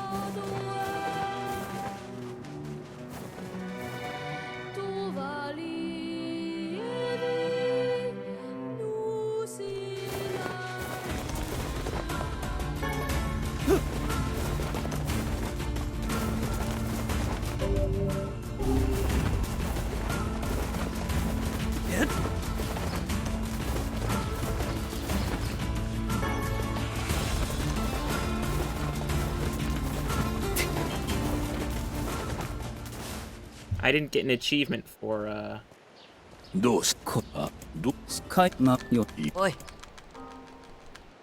私そうこんなおっと。あ、やばいねそれぜ。みよな。I don't think I got an achievement for beating the dog quickly. There's achievements for beating bosses quickly, but I guess I didn't beat it quickly enough. I felt like I beat it pretty fast. それにしてもこうも都合よく鍵が集まるとはな。まるで誰かに集めさせられているような。シロは考えすぎだ。しかし罠だとしてもそこにヨナがいるのなら俺は行く。そうか。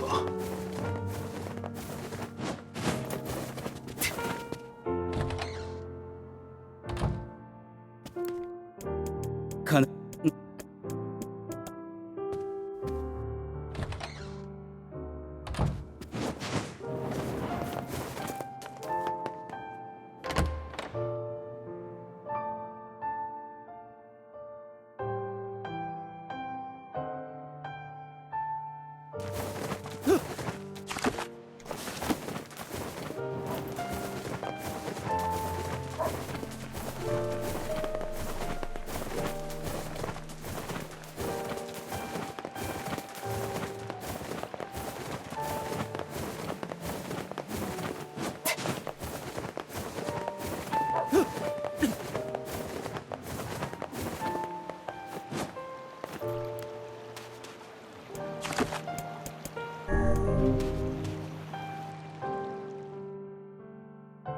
Alright, so we're 2 hours in. We're back at the ending. これでようやく魔王の城へ入れるな。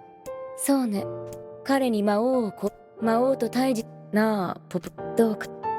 最近あいつと過ごした毎日を思い出すことが多くて。デボル、分かってるんだ。それが許されないってことくらい。でもお前も同じなんだろ。そだとしても選択の余地はないわ。私たち双子はそのために作られたのだから。不思議だよ。こんなことで悩むなんて。魂なんてないはずなのにな。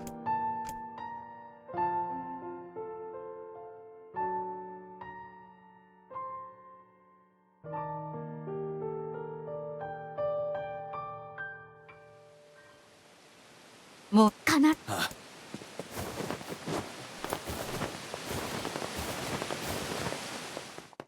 What is a soul? What is a soul? Like, the whole problem is that replicants are not soulless. That's the problem. Okay? So now you've created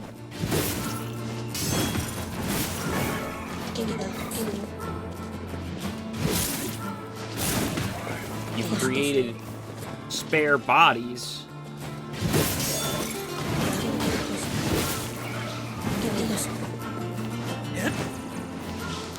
You created spare bodies to hold the gestalts, which are turning into shades mostly. They're mostly turning into shades. Excuse me.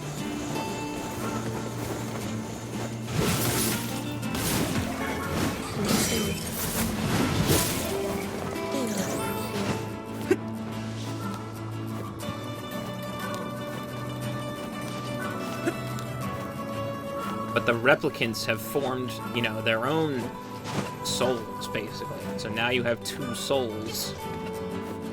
You know, two different beings vying for the same bodies. You know? That seems to be the whole problem, I think.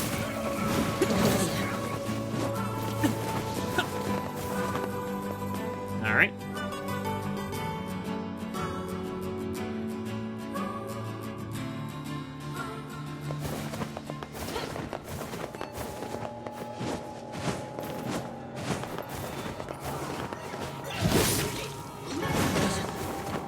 Flashy hat.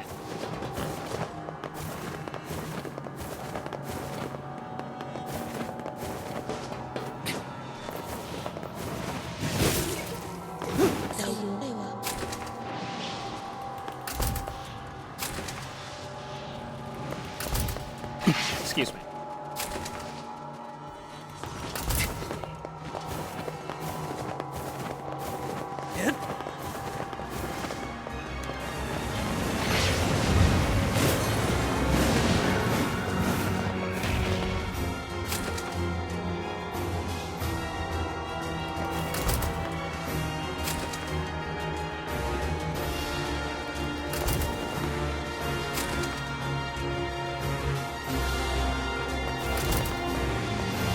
Excuse me, guys.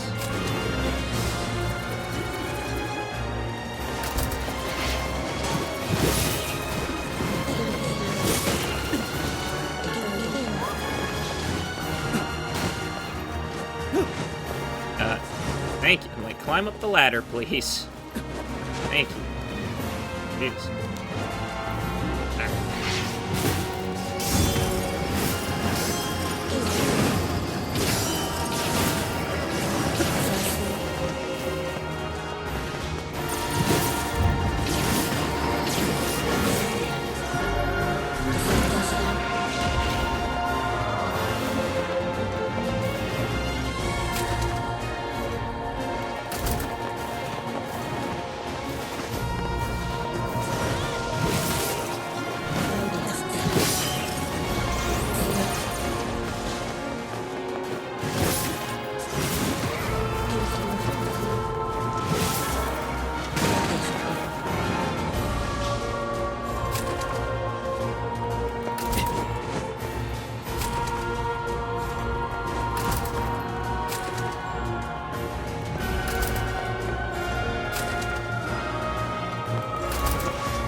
Normally I would skip, like run past all of those guys. I just wanted to see, how quickly they went down to this sword level. I'm at level 38.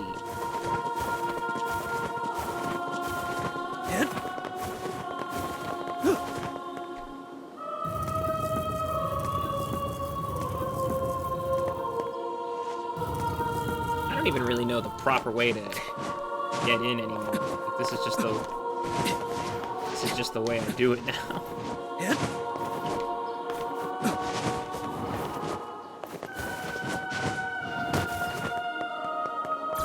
All right.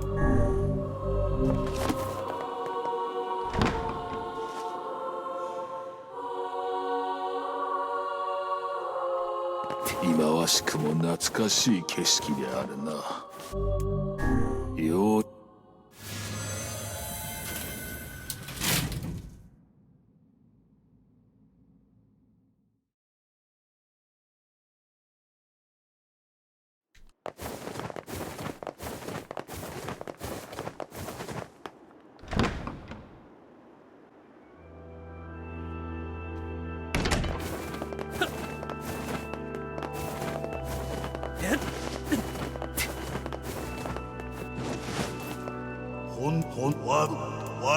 なんだ、あい言わたし本当の我は人がな我が人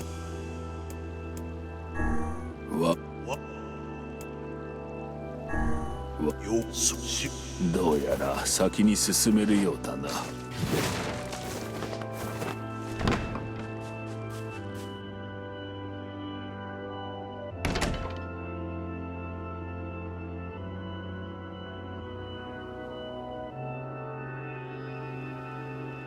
でい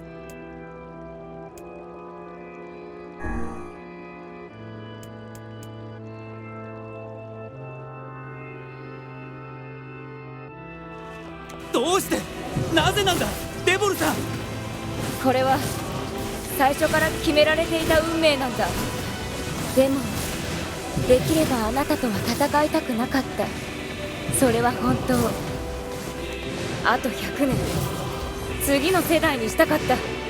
何を言っているんだ。こやつらは魔物か。いや違うよ。嘘だボンボルさんたちが。そんなわけない。みんな殺せ殺せ殺せ殺せ。正直ここまで成長してるとは思っていなかったよ。なぜだ。なぜお前たちが邪魔をする。白でしょ。裏切りの輩よ。お前に詰問される筋合いはないわ。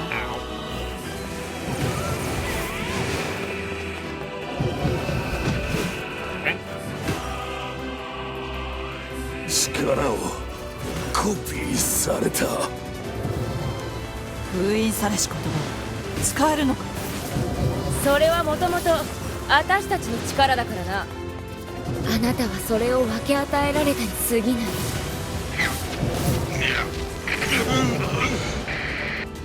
シロさん大丈夫ですか。どうしてなんだデボルさんボンボルさん。なぜ魔物の味方なんかするんだ。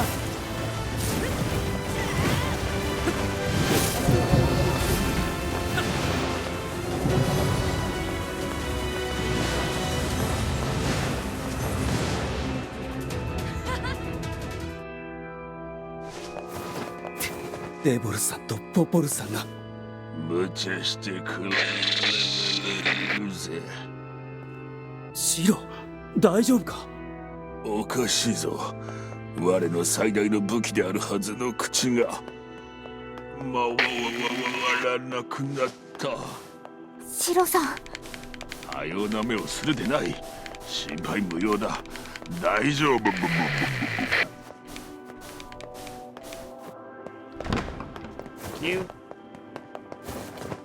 音楽ワルツが聞こえます。Alright.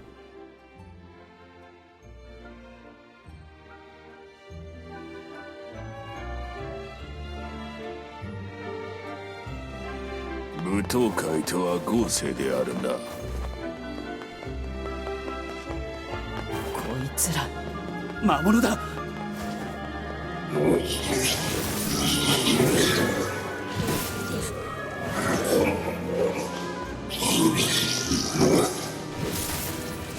じ込められたみたいです。いいさ戻る気なんかない。そうだな。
これじゃキリがない。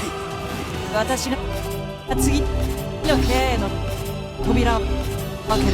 援護してくれ。武道会か。豪勢手離れだ。シロ。すまぬ。援護だな。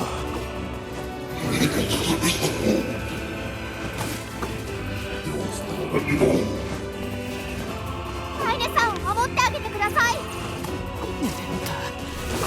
これでカイネ、まだか。まだですか。せかすな。私はこういう細かい仕事は苦手なんだ。バカ者、何をしておる。めんどくさいもんはぶっ壊す。やめろ、そんな無茶。そして万が一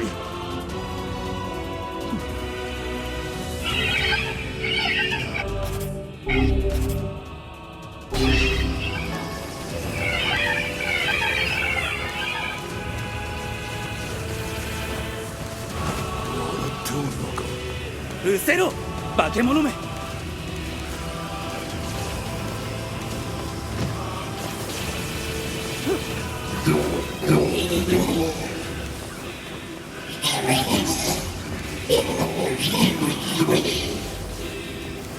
カイネ、大丈夫か。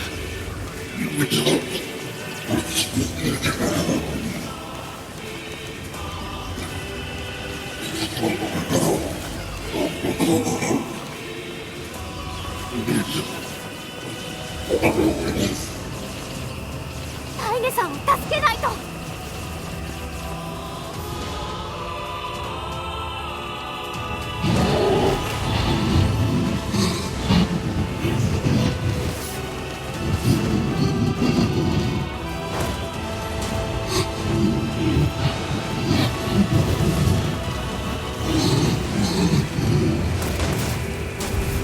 許してほしいなどと思ってはいない。カイネ。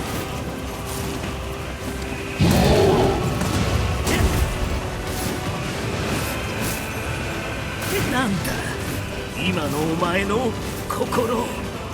憎しみでも悲しみでもないこの色。知るか。カイネさん、大丈夫ですか。大丈夫だ。こいつらを蹴散らして先に進むぞ。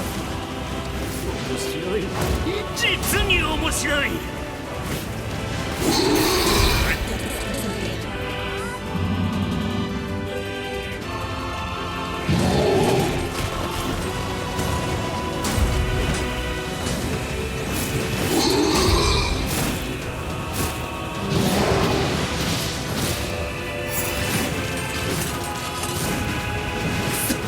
奴は不死身か。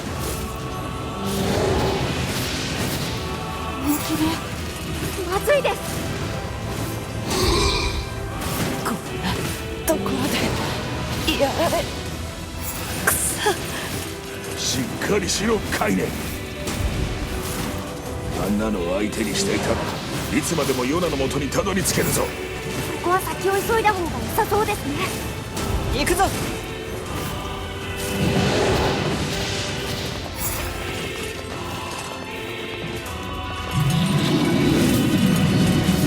こっちだ。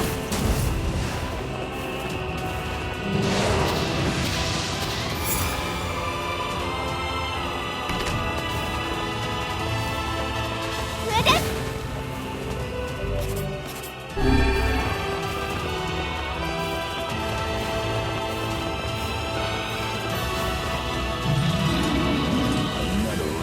していられるか。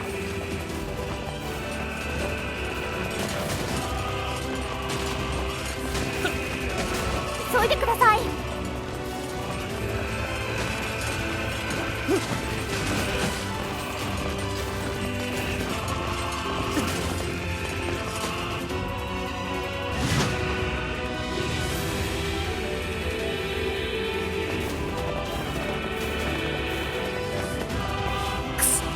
開かないぞ。I've always found it funny how silly Kaine looks when she's just like trying to do that kick on the door. 閉じ込められたようだな。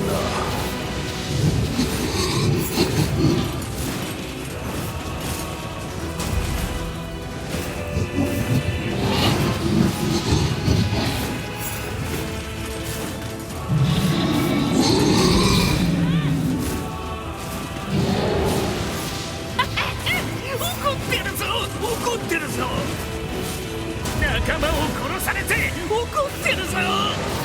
お前と同じだ。憎しみにまみれた存在、俺の大好物だ。そっちも同じだ。憎しみに逃げ込んでいるだけだ。寂しくて苦しくて孤独だから暴力で自分をごまかしているだけだ。ではそんなんじゃねえ。いいのだ。何？私もそうだから。だがそれが分かったところで何もならない。もう手遅れなの。私たちは何もかも遅すぎる。今さら引き返すことなんてできない。だからこそ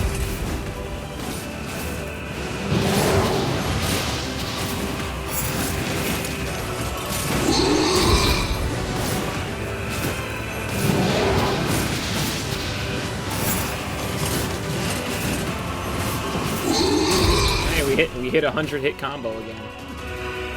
You know, we could have done that forever, guys. あら、ペルアとシデン、シ、ウセキヨン、イラ、コ、ク。か、ついて。どうしてここに？サルリとシータとカイザムとキロだろ。しか。いや、アラトテ三世隊。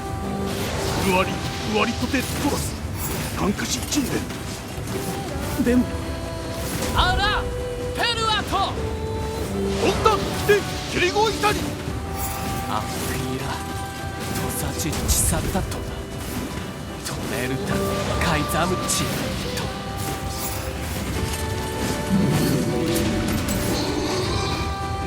アスギャルだ。タッカール奇跡おあおう。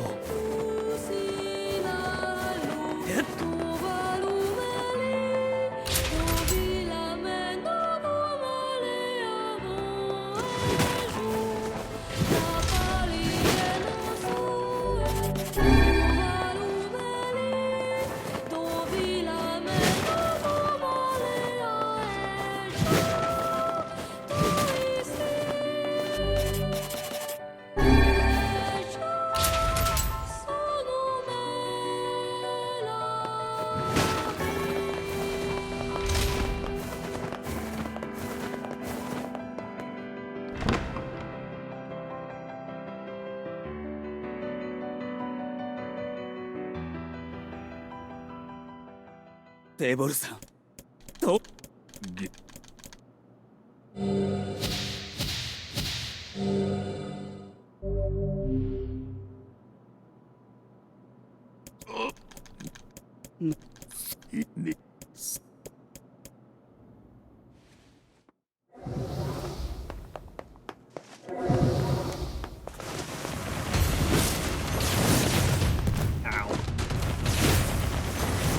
所詮は道具なんだ。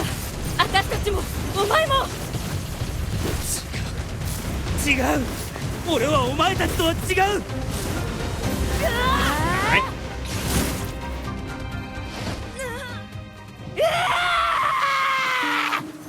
ポポルさん俺はあんたとデボルさんに育てられたようなもんなんだ。頼むからやめてくれ。奴らは年も取らずにずっと見てきたのだ。長すぎる歴史も真実も。くそなんでポポルさんと戦わなければならない。剣を止めるな。進みたいなら倒せ。倒すしかないんだ。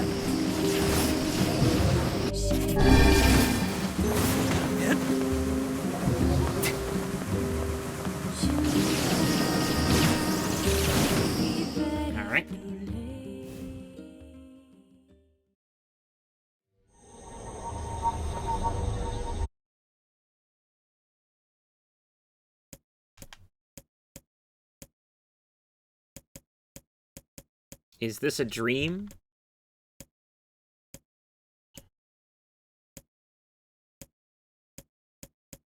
Is this death?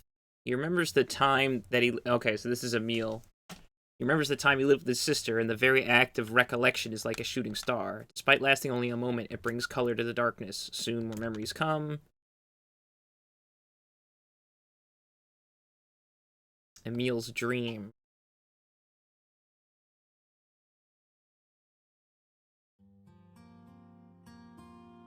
Wake up.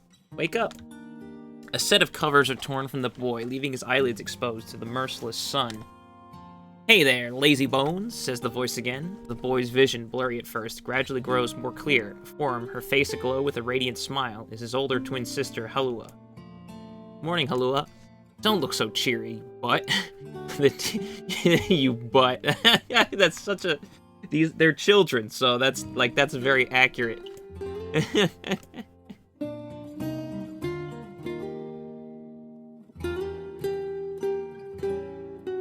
We're gonna jump out and give the teacher the scare of her life. Are you ready for...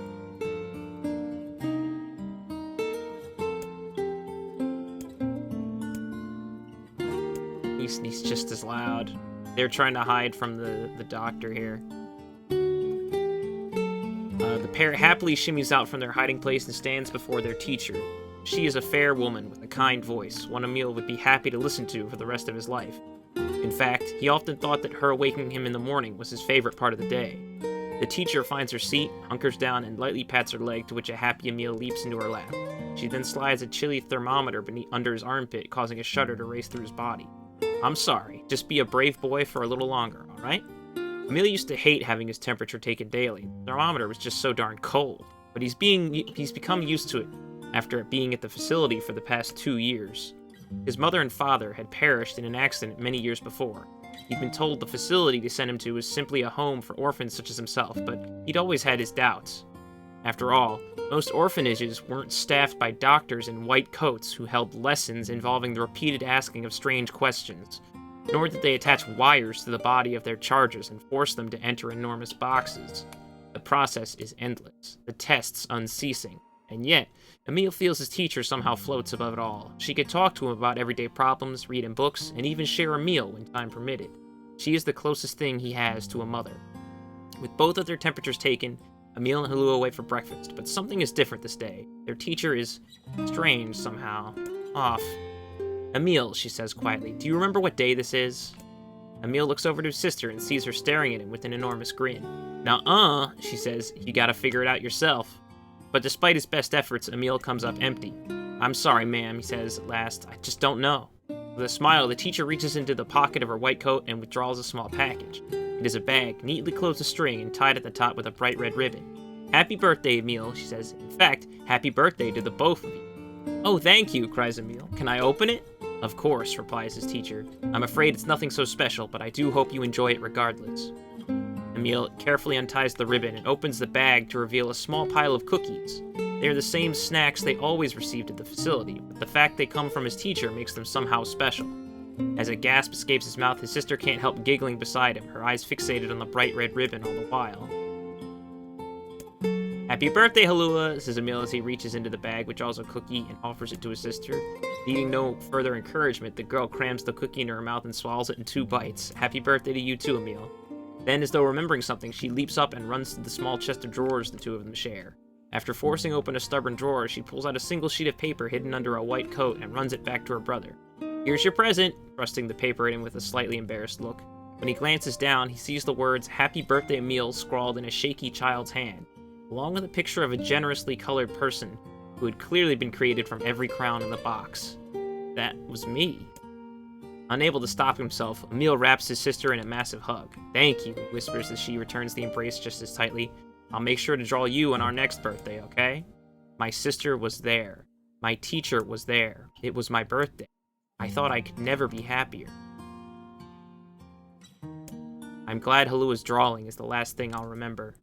I sense a deep and perfect darkness descending over my eyes and realize my time has come. I'm so terribly cold. As I try to remember what it felt like to be embraced, I wonder if this horrible face is all that's left of me. Halua, I'm sorry. I couldn't keep my promise. Sorry. I'm so sorry, but I'm coming to join you now.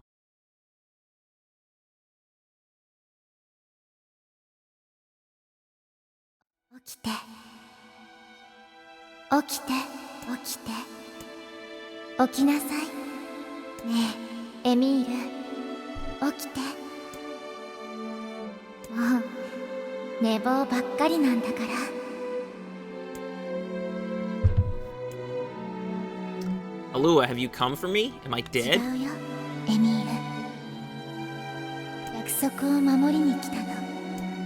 In that moment, the world of blackness surrounding me explodes with color. Red, yellow, blue, and so many others. Colors I have no names for. Colors I've never even seen. It's like someone is using every crown in the box.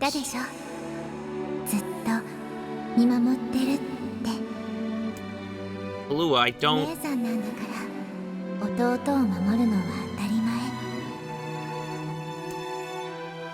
Her voice, it's fading. Halua, wait. Let me come with you. We'll always be together.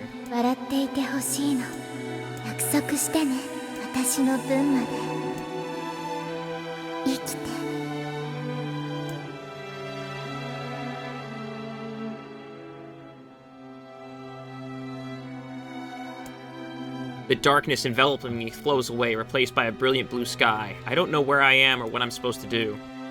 But it's okay that I'm here. I know that much now. She's given me the courage to accept that. No more crying. I'll live with a smile on my face, because that's the promise I made her.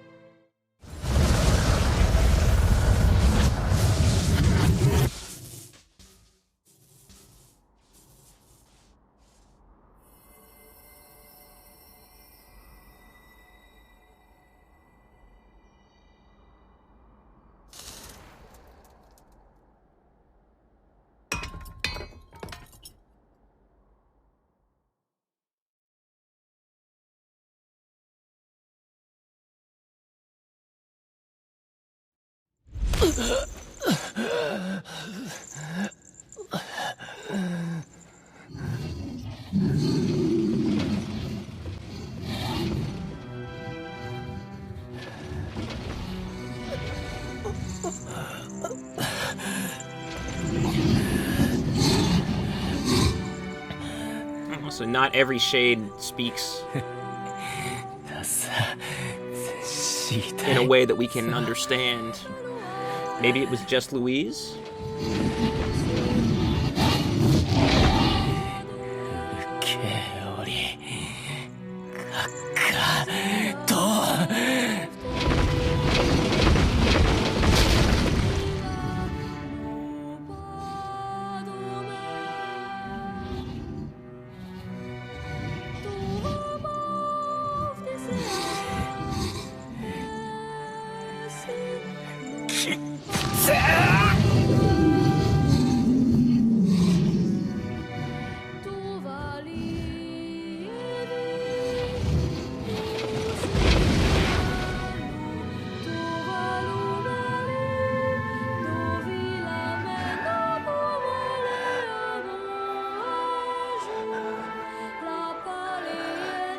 I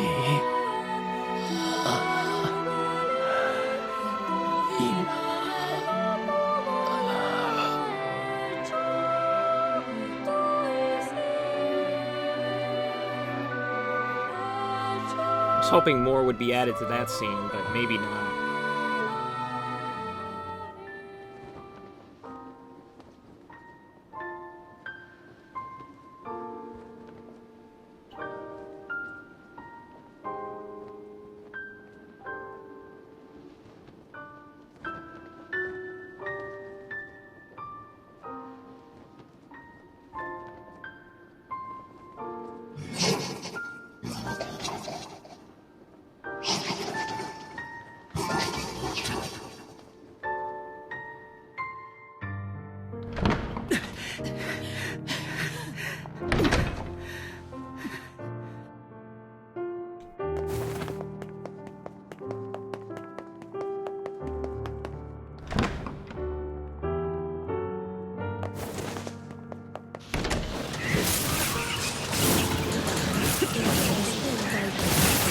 I assume they put all of these enemies here just so you could heal, just in case you needed to.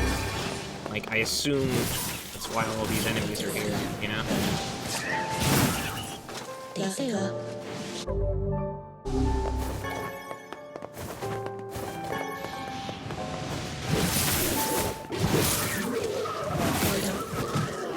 Ow.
Something that was never properly explained so far is Grimoire Black.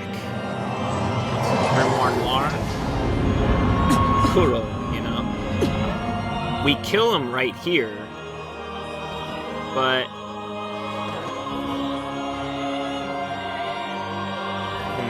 I don't know. It seems like it never really formed as good of a relationship with our Gestalt here compared to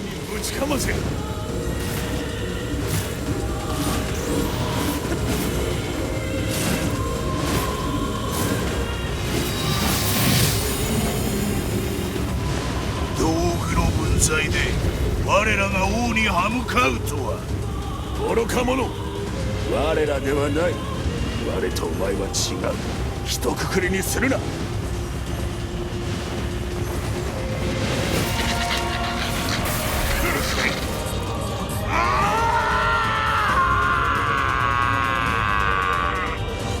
気をつけろ。分かってる。はい。面白い。お前の心の中実に面白く進化した複雑回帰だ。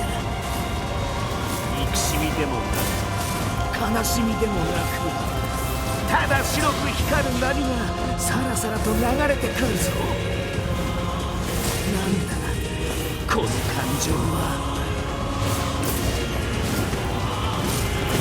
わからないかテュラ。私は様々な声を、その過程で同情も恐怖、憎悪も経験した。私は知っている。私は汚れている。私は間違っている。私は呪われている。ああいつはそんな私を受け入れてくれた。許してくれた。あいつのためにこの狂った世界で過ごす時間がまだ少しでもあるのなら、奴の刃になって死んでやる。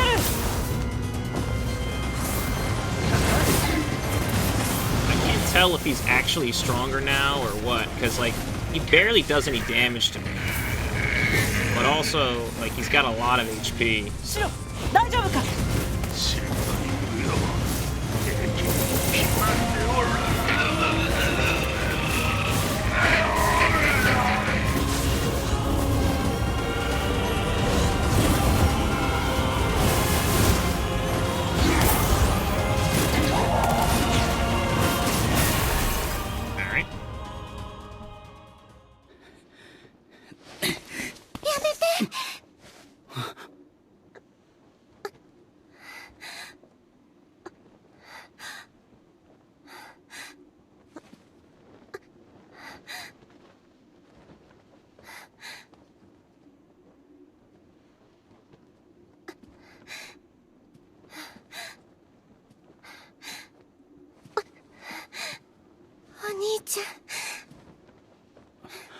ヨナ。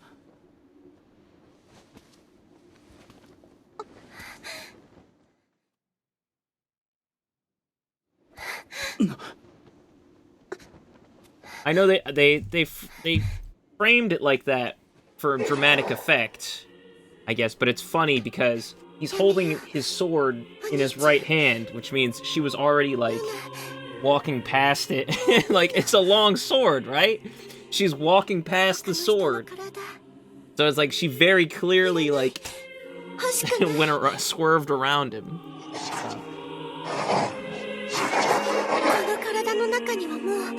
別の女の子がいるよ。ずっと泣いてるの。お兄ちゃんに会いたいって。ヨナが魔物に。この女の子もお兄ちゃんが大好きみたい。ヨナと一緒だよ。会えないのかわいそう。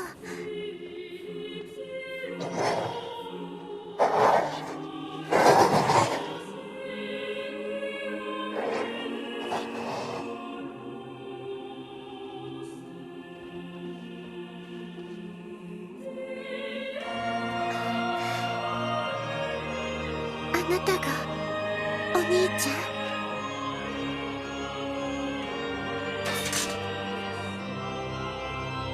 ああ、そうだよ。一緒に帰ろう。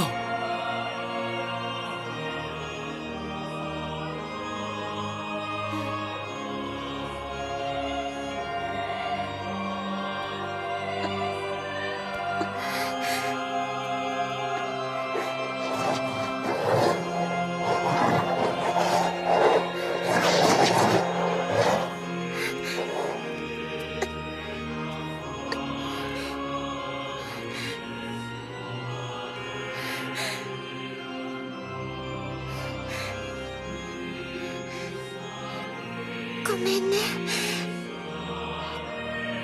ごめんね。お兄ちゃん、ごめんね。ごめんね。お兄ちゃん、大好き。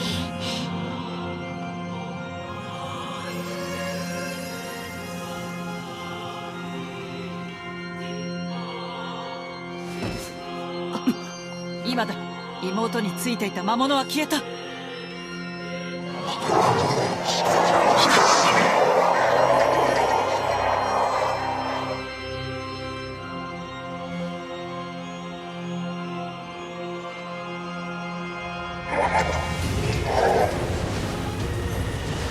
い、ヨナを頼む。お前の悲しみがわかるだなんて、そんな都合のいいことは言わない。俺はただ仲間と妹を守るだけだ。彼女たちを危険にさらす者がいれば倒すだけだ。来い魔王。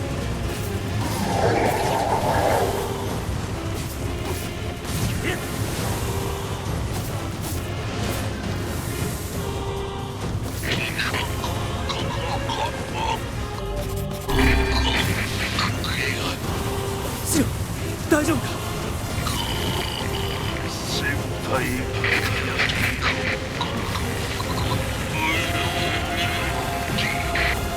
様子がおかしいぞ。シロ。が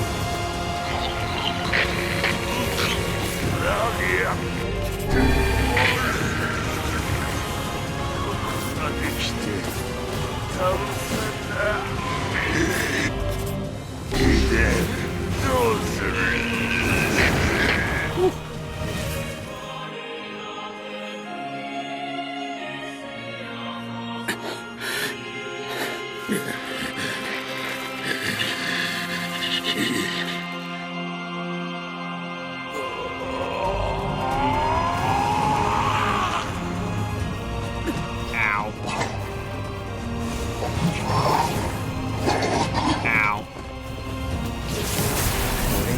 守るものが生きる意味があるんだ。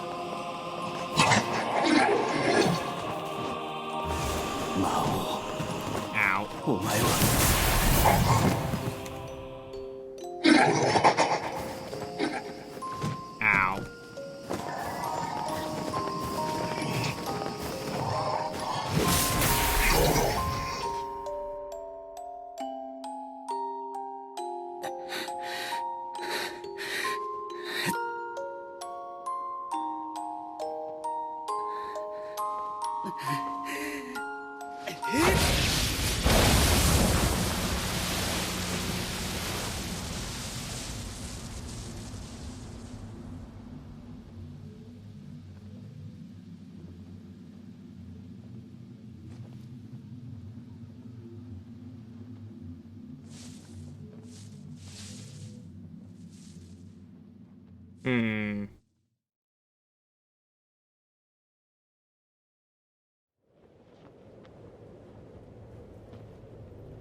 幸せそうだな。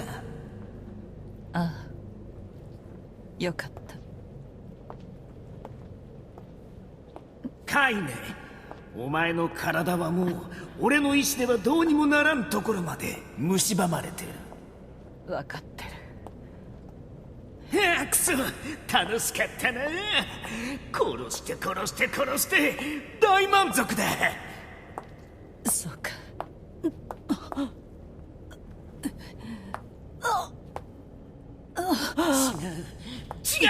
違う楽しくなんかない。お前を飲み込んで暴力の塊になって悪意を世界にまき散らせるっていうのに、なんでこんなに虚しいんだ。なんでこんなに悲しいんだ。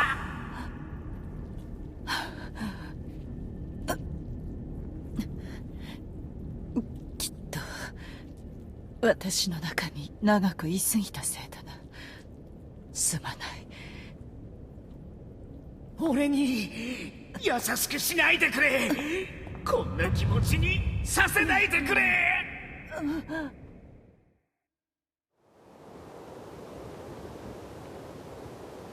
もうダメだ。俺がお前を飲み込んでしまう。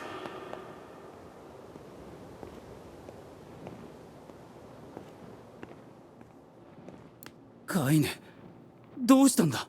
いいか、私の左半身の魔物の領域がもう間もなく、私は暴走してしまうだろう。止められない。もう俺には止められないんだ。そんな。いいから聞け。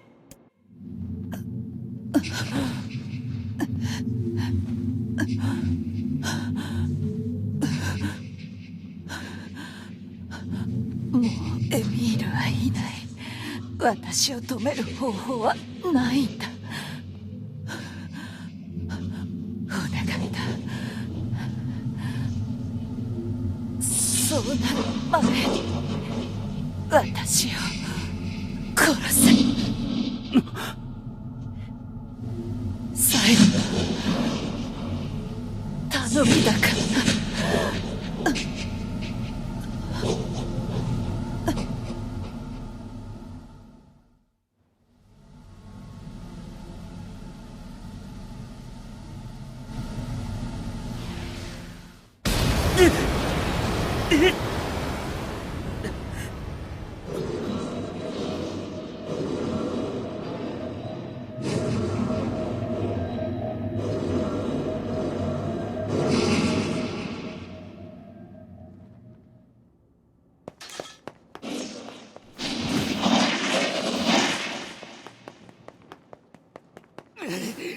ダメだ、止まらないんだよ。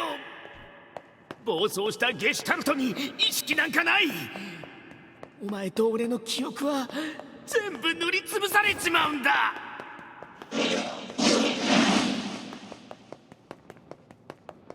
カイネ、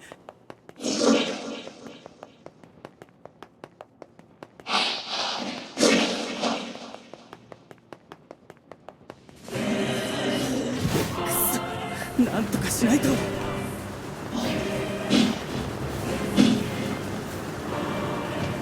殺さない。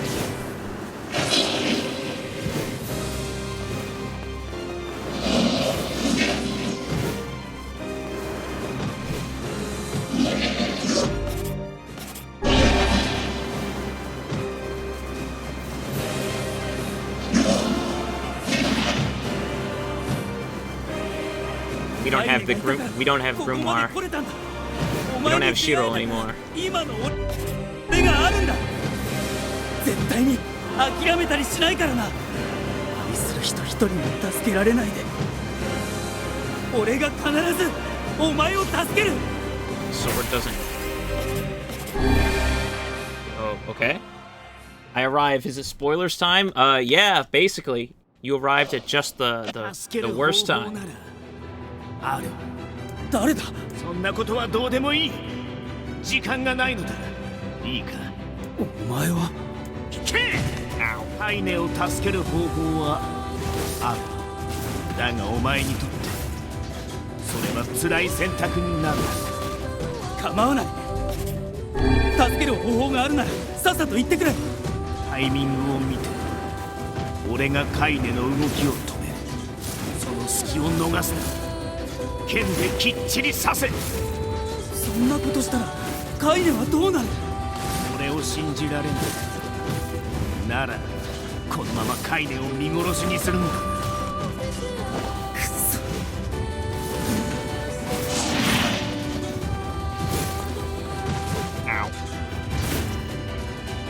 Heck yeah, time to have no clue what's going on.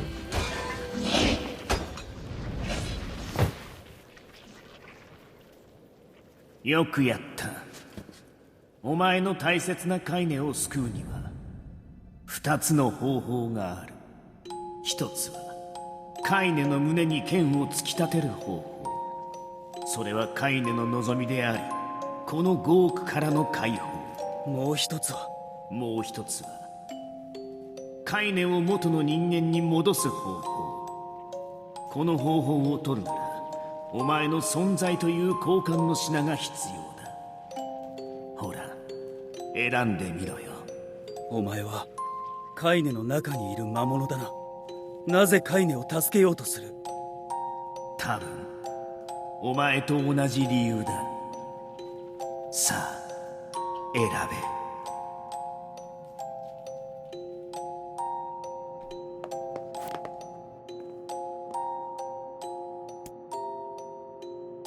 All right, so we get the choice.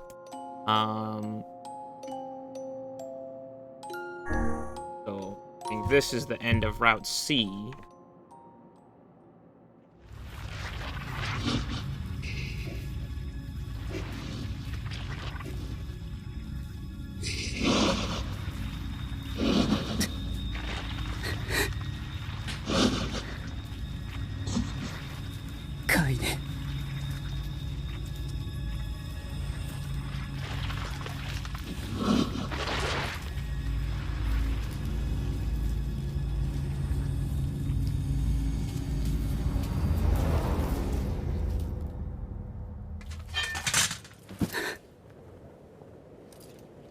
カイネ、一緒に帰ろう。聞こえるか。俺は長年カイネの中にあって奴を苦しめてきた。それはすなわちカイネの苦しみを肌で感じてきたということだ。気が遠くなるほどの苦しみを。だからわかるのだ。今カイネに苦しみはない。お前のおかげでカイネは許され救われた。カイネの最後の言葉を伝えよう。ありがとう。カイネ。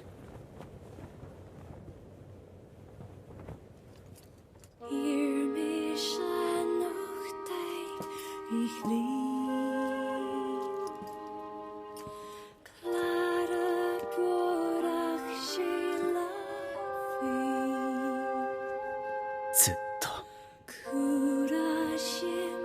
一緒だ。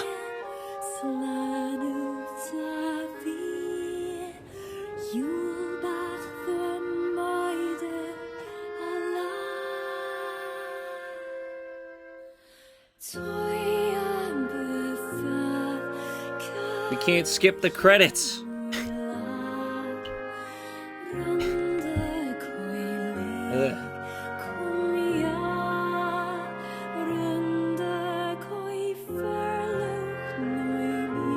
Alright, so I didn't skip every single cutscene I could have, because I wasn't sure what they added for this route, but cool. So that was 3 hours. We cleared Route C. We did all of it. Route D is literally just the same thing over again, but choosing the other option. I wonder if they'll let me, if when you load into it, you'll just skip right to the end. I really hope they don't make you do it again. That would be really annoying, actually.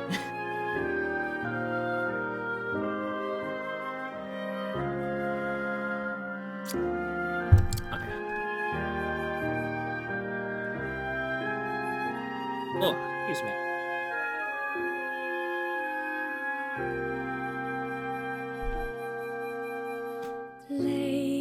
Oh, time to check who won the Super Bowl. What if you can do it from a C route save? Yeah, I mean that'd be cool. But the problem is the save data keeps track of what endings you have. So there's some visual novels like that. Yeah. Because then C and D might end up on different save files, you know? Anyway, who won the Super Bowl? Let's find out, guys. The Rams! Wow, congrats. 23-20. Like, route ending flags are a hidden global save file instead of a progress file. Yeah, I don't know.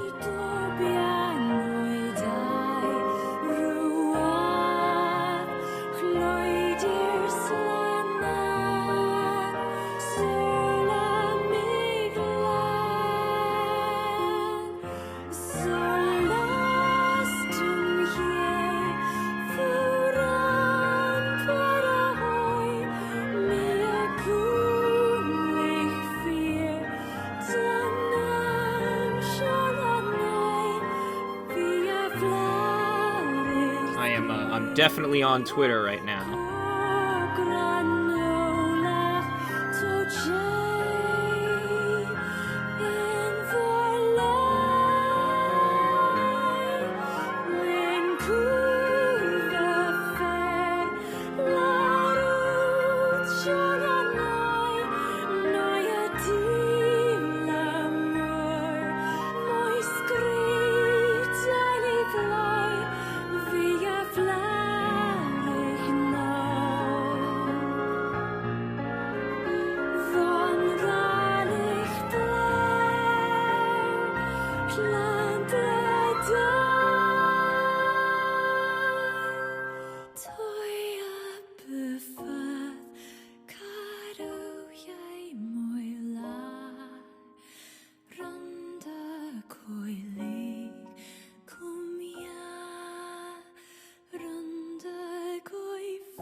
Alright, we're back.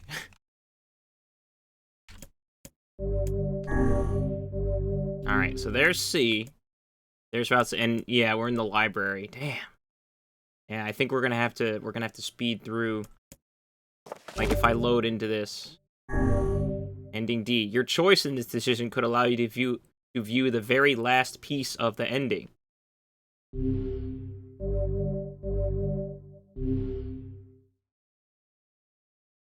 Actually, I think you have to do them both anyway. Like if I went back and chose, like if I had not saved over the previous file there, and I had chosen the other option, I am quite positive that I wouldn't get to the true ending.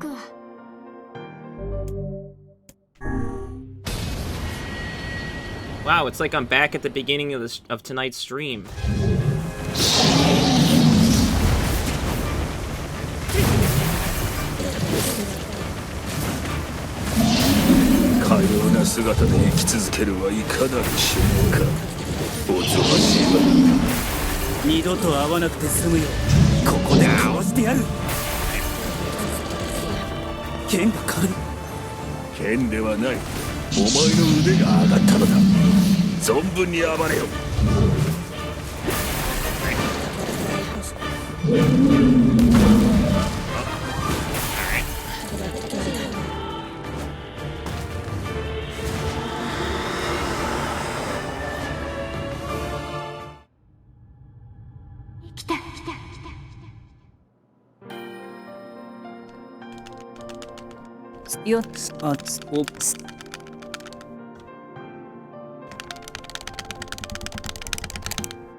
We can't skip this. エミールの見せた優しさ、再び出会う喜びを俺たちは噛みしめていた。デボルさんたちからその話を聞くまでは。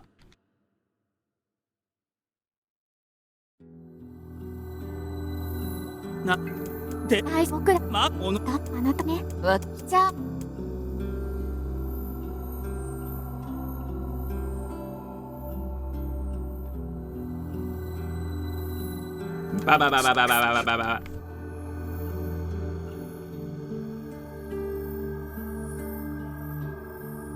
その夜は眠ることができなかった。 This is one of the few cutscenes that we can't skip or speed through. They put it right at the beginning of the run.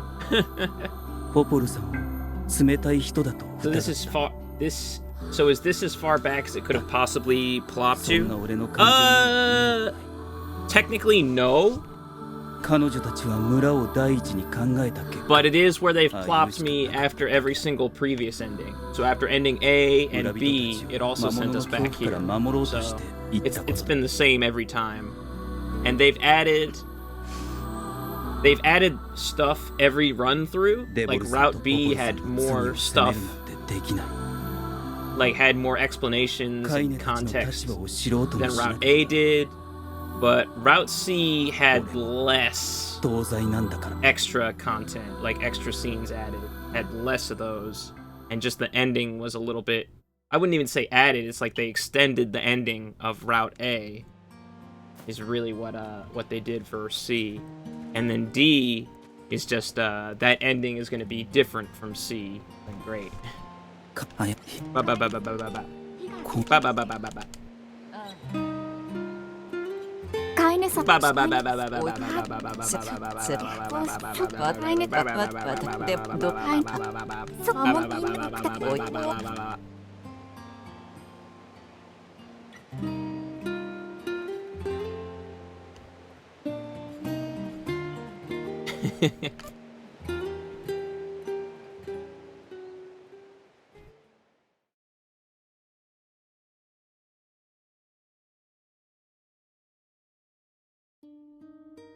So if, when I play this, would it be fair to look up the rest of the endings on YouTube after I get B?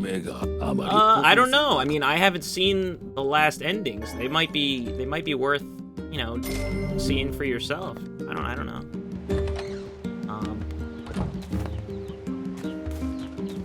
I haven't seen ending D, and apparently, and see, this is kind of like I've spoiled myself a little bit because I know what happens at the end of D. That's probably the most famous thing that Nier, the original game, is known for, the ending of D when you've like finished A, B, C, D. But apparently this remake added a 5th ending, ending E, and so I don't really know how that's gonna go either. So I don't know, you know. The good news is, and I've sort of proved it on this stream. I'm probably gonna call it pretty soon, but because I'm not gonna go any further this time. But I finished the C run, and I didn't skip through like every single cutscene I could have because I wanted to check to make sure there wasn't really any stuff that was added, and there wasn't really stuff that was added. You can't actually like cutscene skip through. Like they haven't changed any cutscene really. They have added some like text cutscenes, you know, like the ones where you press A to progress through the text and stuff.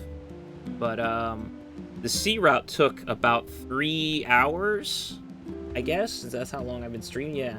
And I probably could have done it even faster. So it's probably more like 2.5 hours to speed through the game.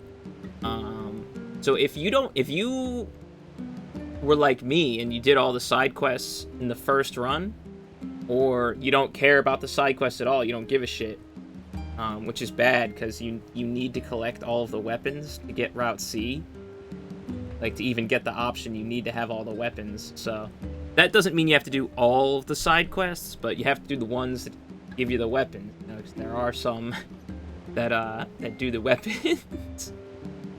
But yeah, if you don't care, you can just speed through this game. This game is actually not very long. The main quest is not very long. But yeah, I suspect I will finish this game next weekend, I imagine. We're gonna play some more Dark Souls tomorrow. But I think I'm gonna call. Actually, wow, the game is gonna. So I think I mentioned this before, but when I played Automata, and I've seen all the endings of Automata. I did not 100% the game. I don't think I've finished all of the side quests. I didn't get all the achievements in the game, but I did clear all the routes, and I did a majority of the side quests. And I played that game for about 40 hours, somewhere between 38 and 40 hours before I stopped. And looks like this game's going to be about that length as well. Because, you know, we put in 36 hours so far here, and yeah, I mean I'd say like that's a pretty good length for a JRPG, right? Like I feel like that's a good chunk of time to be playing one JRPG. But also, this game is kind of whack because you're playing the same game over and over again. 40 hours for all story content is the sweet spot, I think. Yeah, and it's hard to tell if once again, if it was like the design or it's just the constraints of when they were originally developed this game. And it's like, oh well, we'll just make them play the same game again, but you know, we'll add more context to it. Really make you think about your decisions and your choices and stuff. I don't know. I feel like the more I play this, the more I like, I don't love it, but I don't hate it. But I don't think I just really can't recommend this game unless you were like a big fan of Automata first and you wanted to know like more about the world of Nier, you know. I think I was talking about it on last Fall Guys Friday. I'm like, playing through this game made me sort of question if Automata was really as good as I thought it was. And I think it helps that I went into Automata without knowing anything. I didn't know anything really about Automata itself. And then afterwards, I looked up a little bit about Nier and sort of spoiled myself to some of the big plot points of this game. And I don't know, like, just playing through this game, I said it at the start, but this game really is the prequel to Automata. It's just really not as good, not just gameplay-wise, but I don't think the story is quite as, like, the story and the characters aren't quite as, I don't know if endearing is the right word, but, let me think. What's the... I just feel like with fewer characters in Automata, you sort of, you care a bit more. It's not like this game has a ton of characters, you know, you have our 4 main characters, and then you've got a handful of side characters, Devla, Popla, Yona, I guess, would be like a side character at this point. And the postman, the red bag couple, who were added into this remake. They weren't even in the original. Who else? Oh, of course, the king of Facade and Ida, and that's actually, yeah, that's probably, you know. So maybe there are like the same amount of characters. Man, they just made them.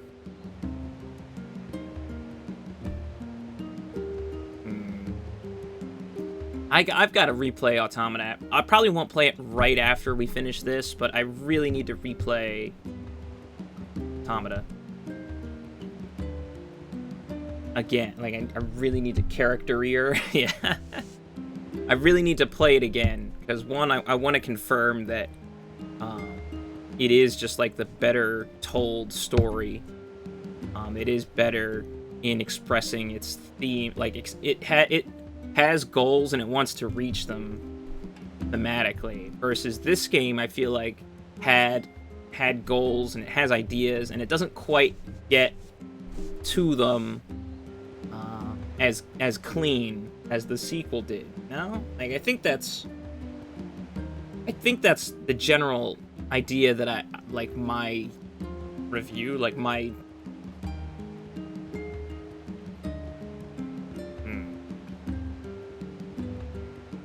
great music, though. Great music. This game has some good tune.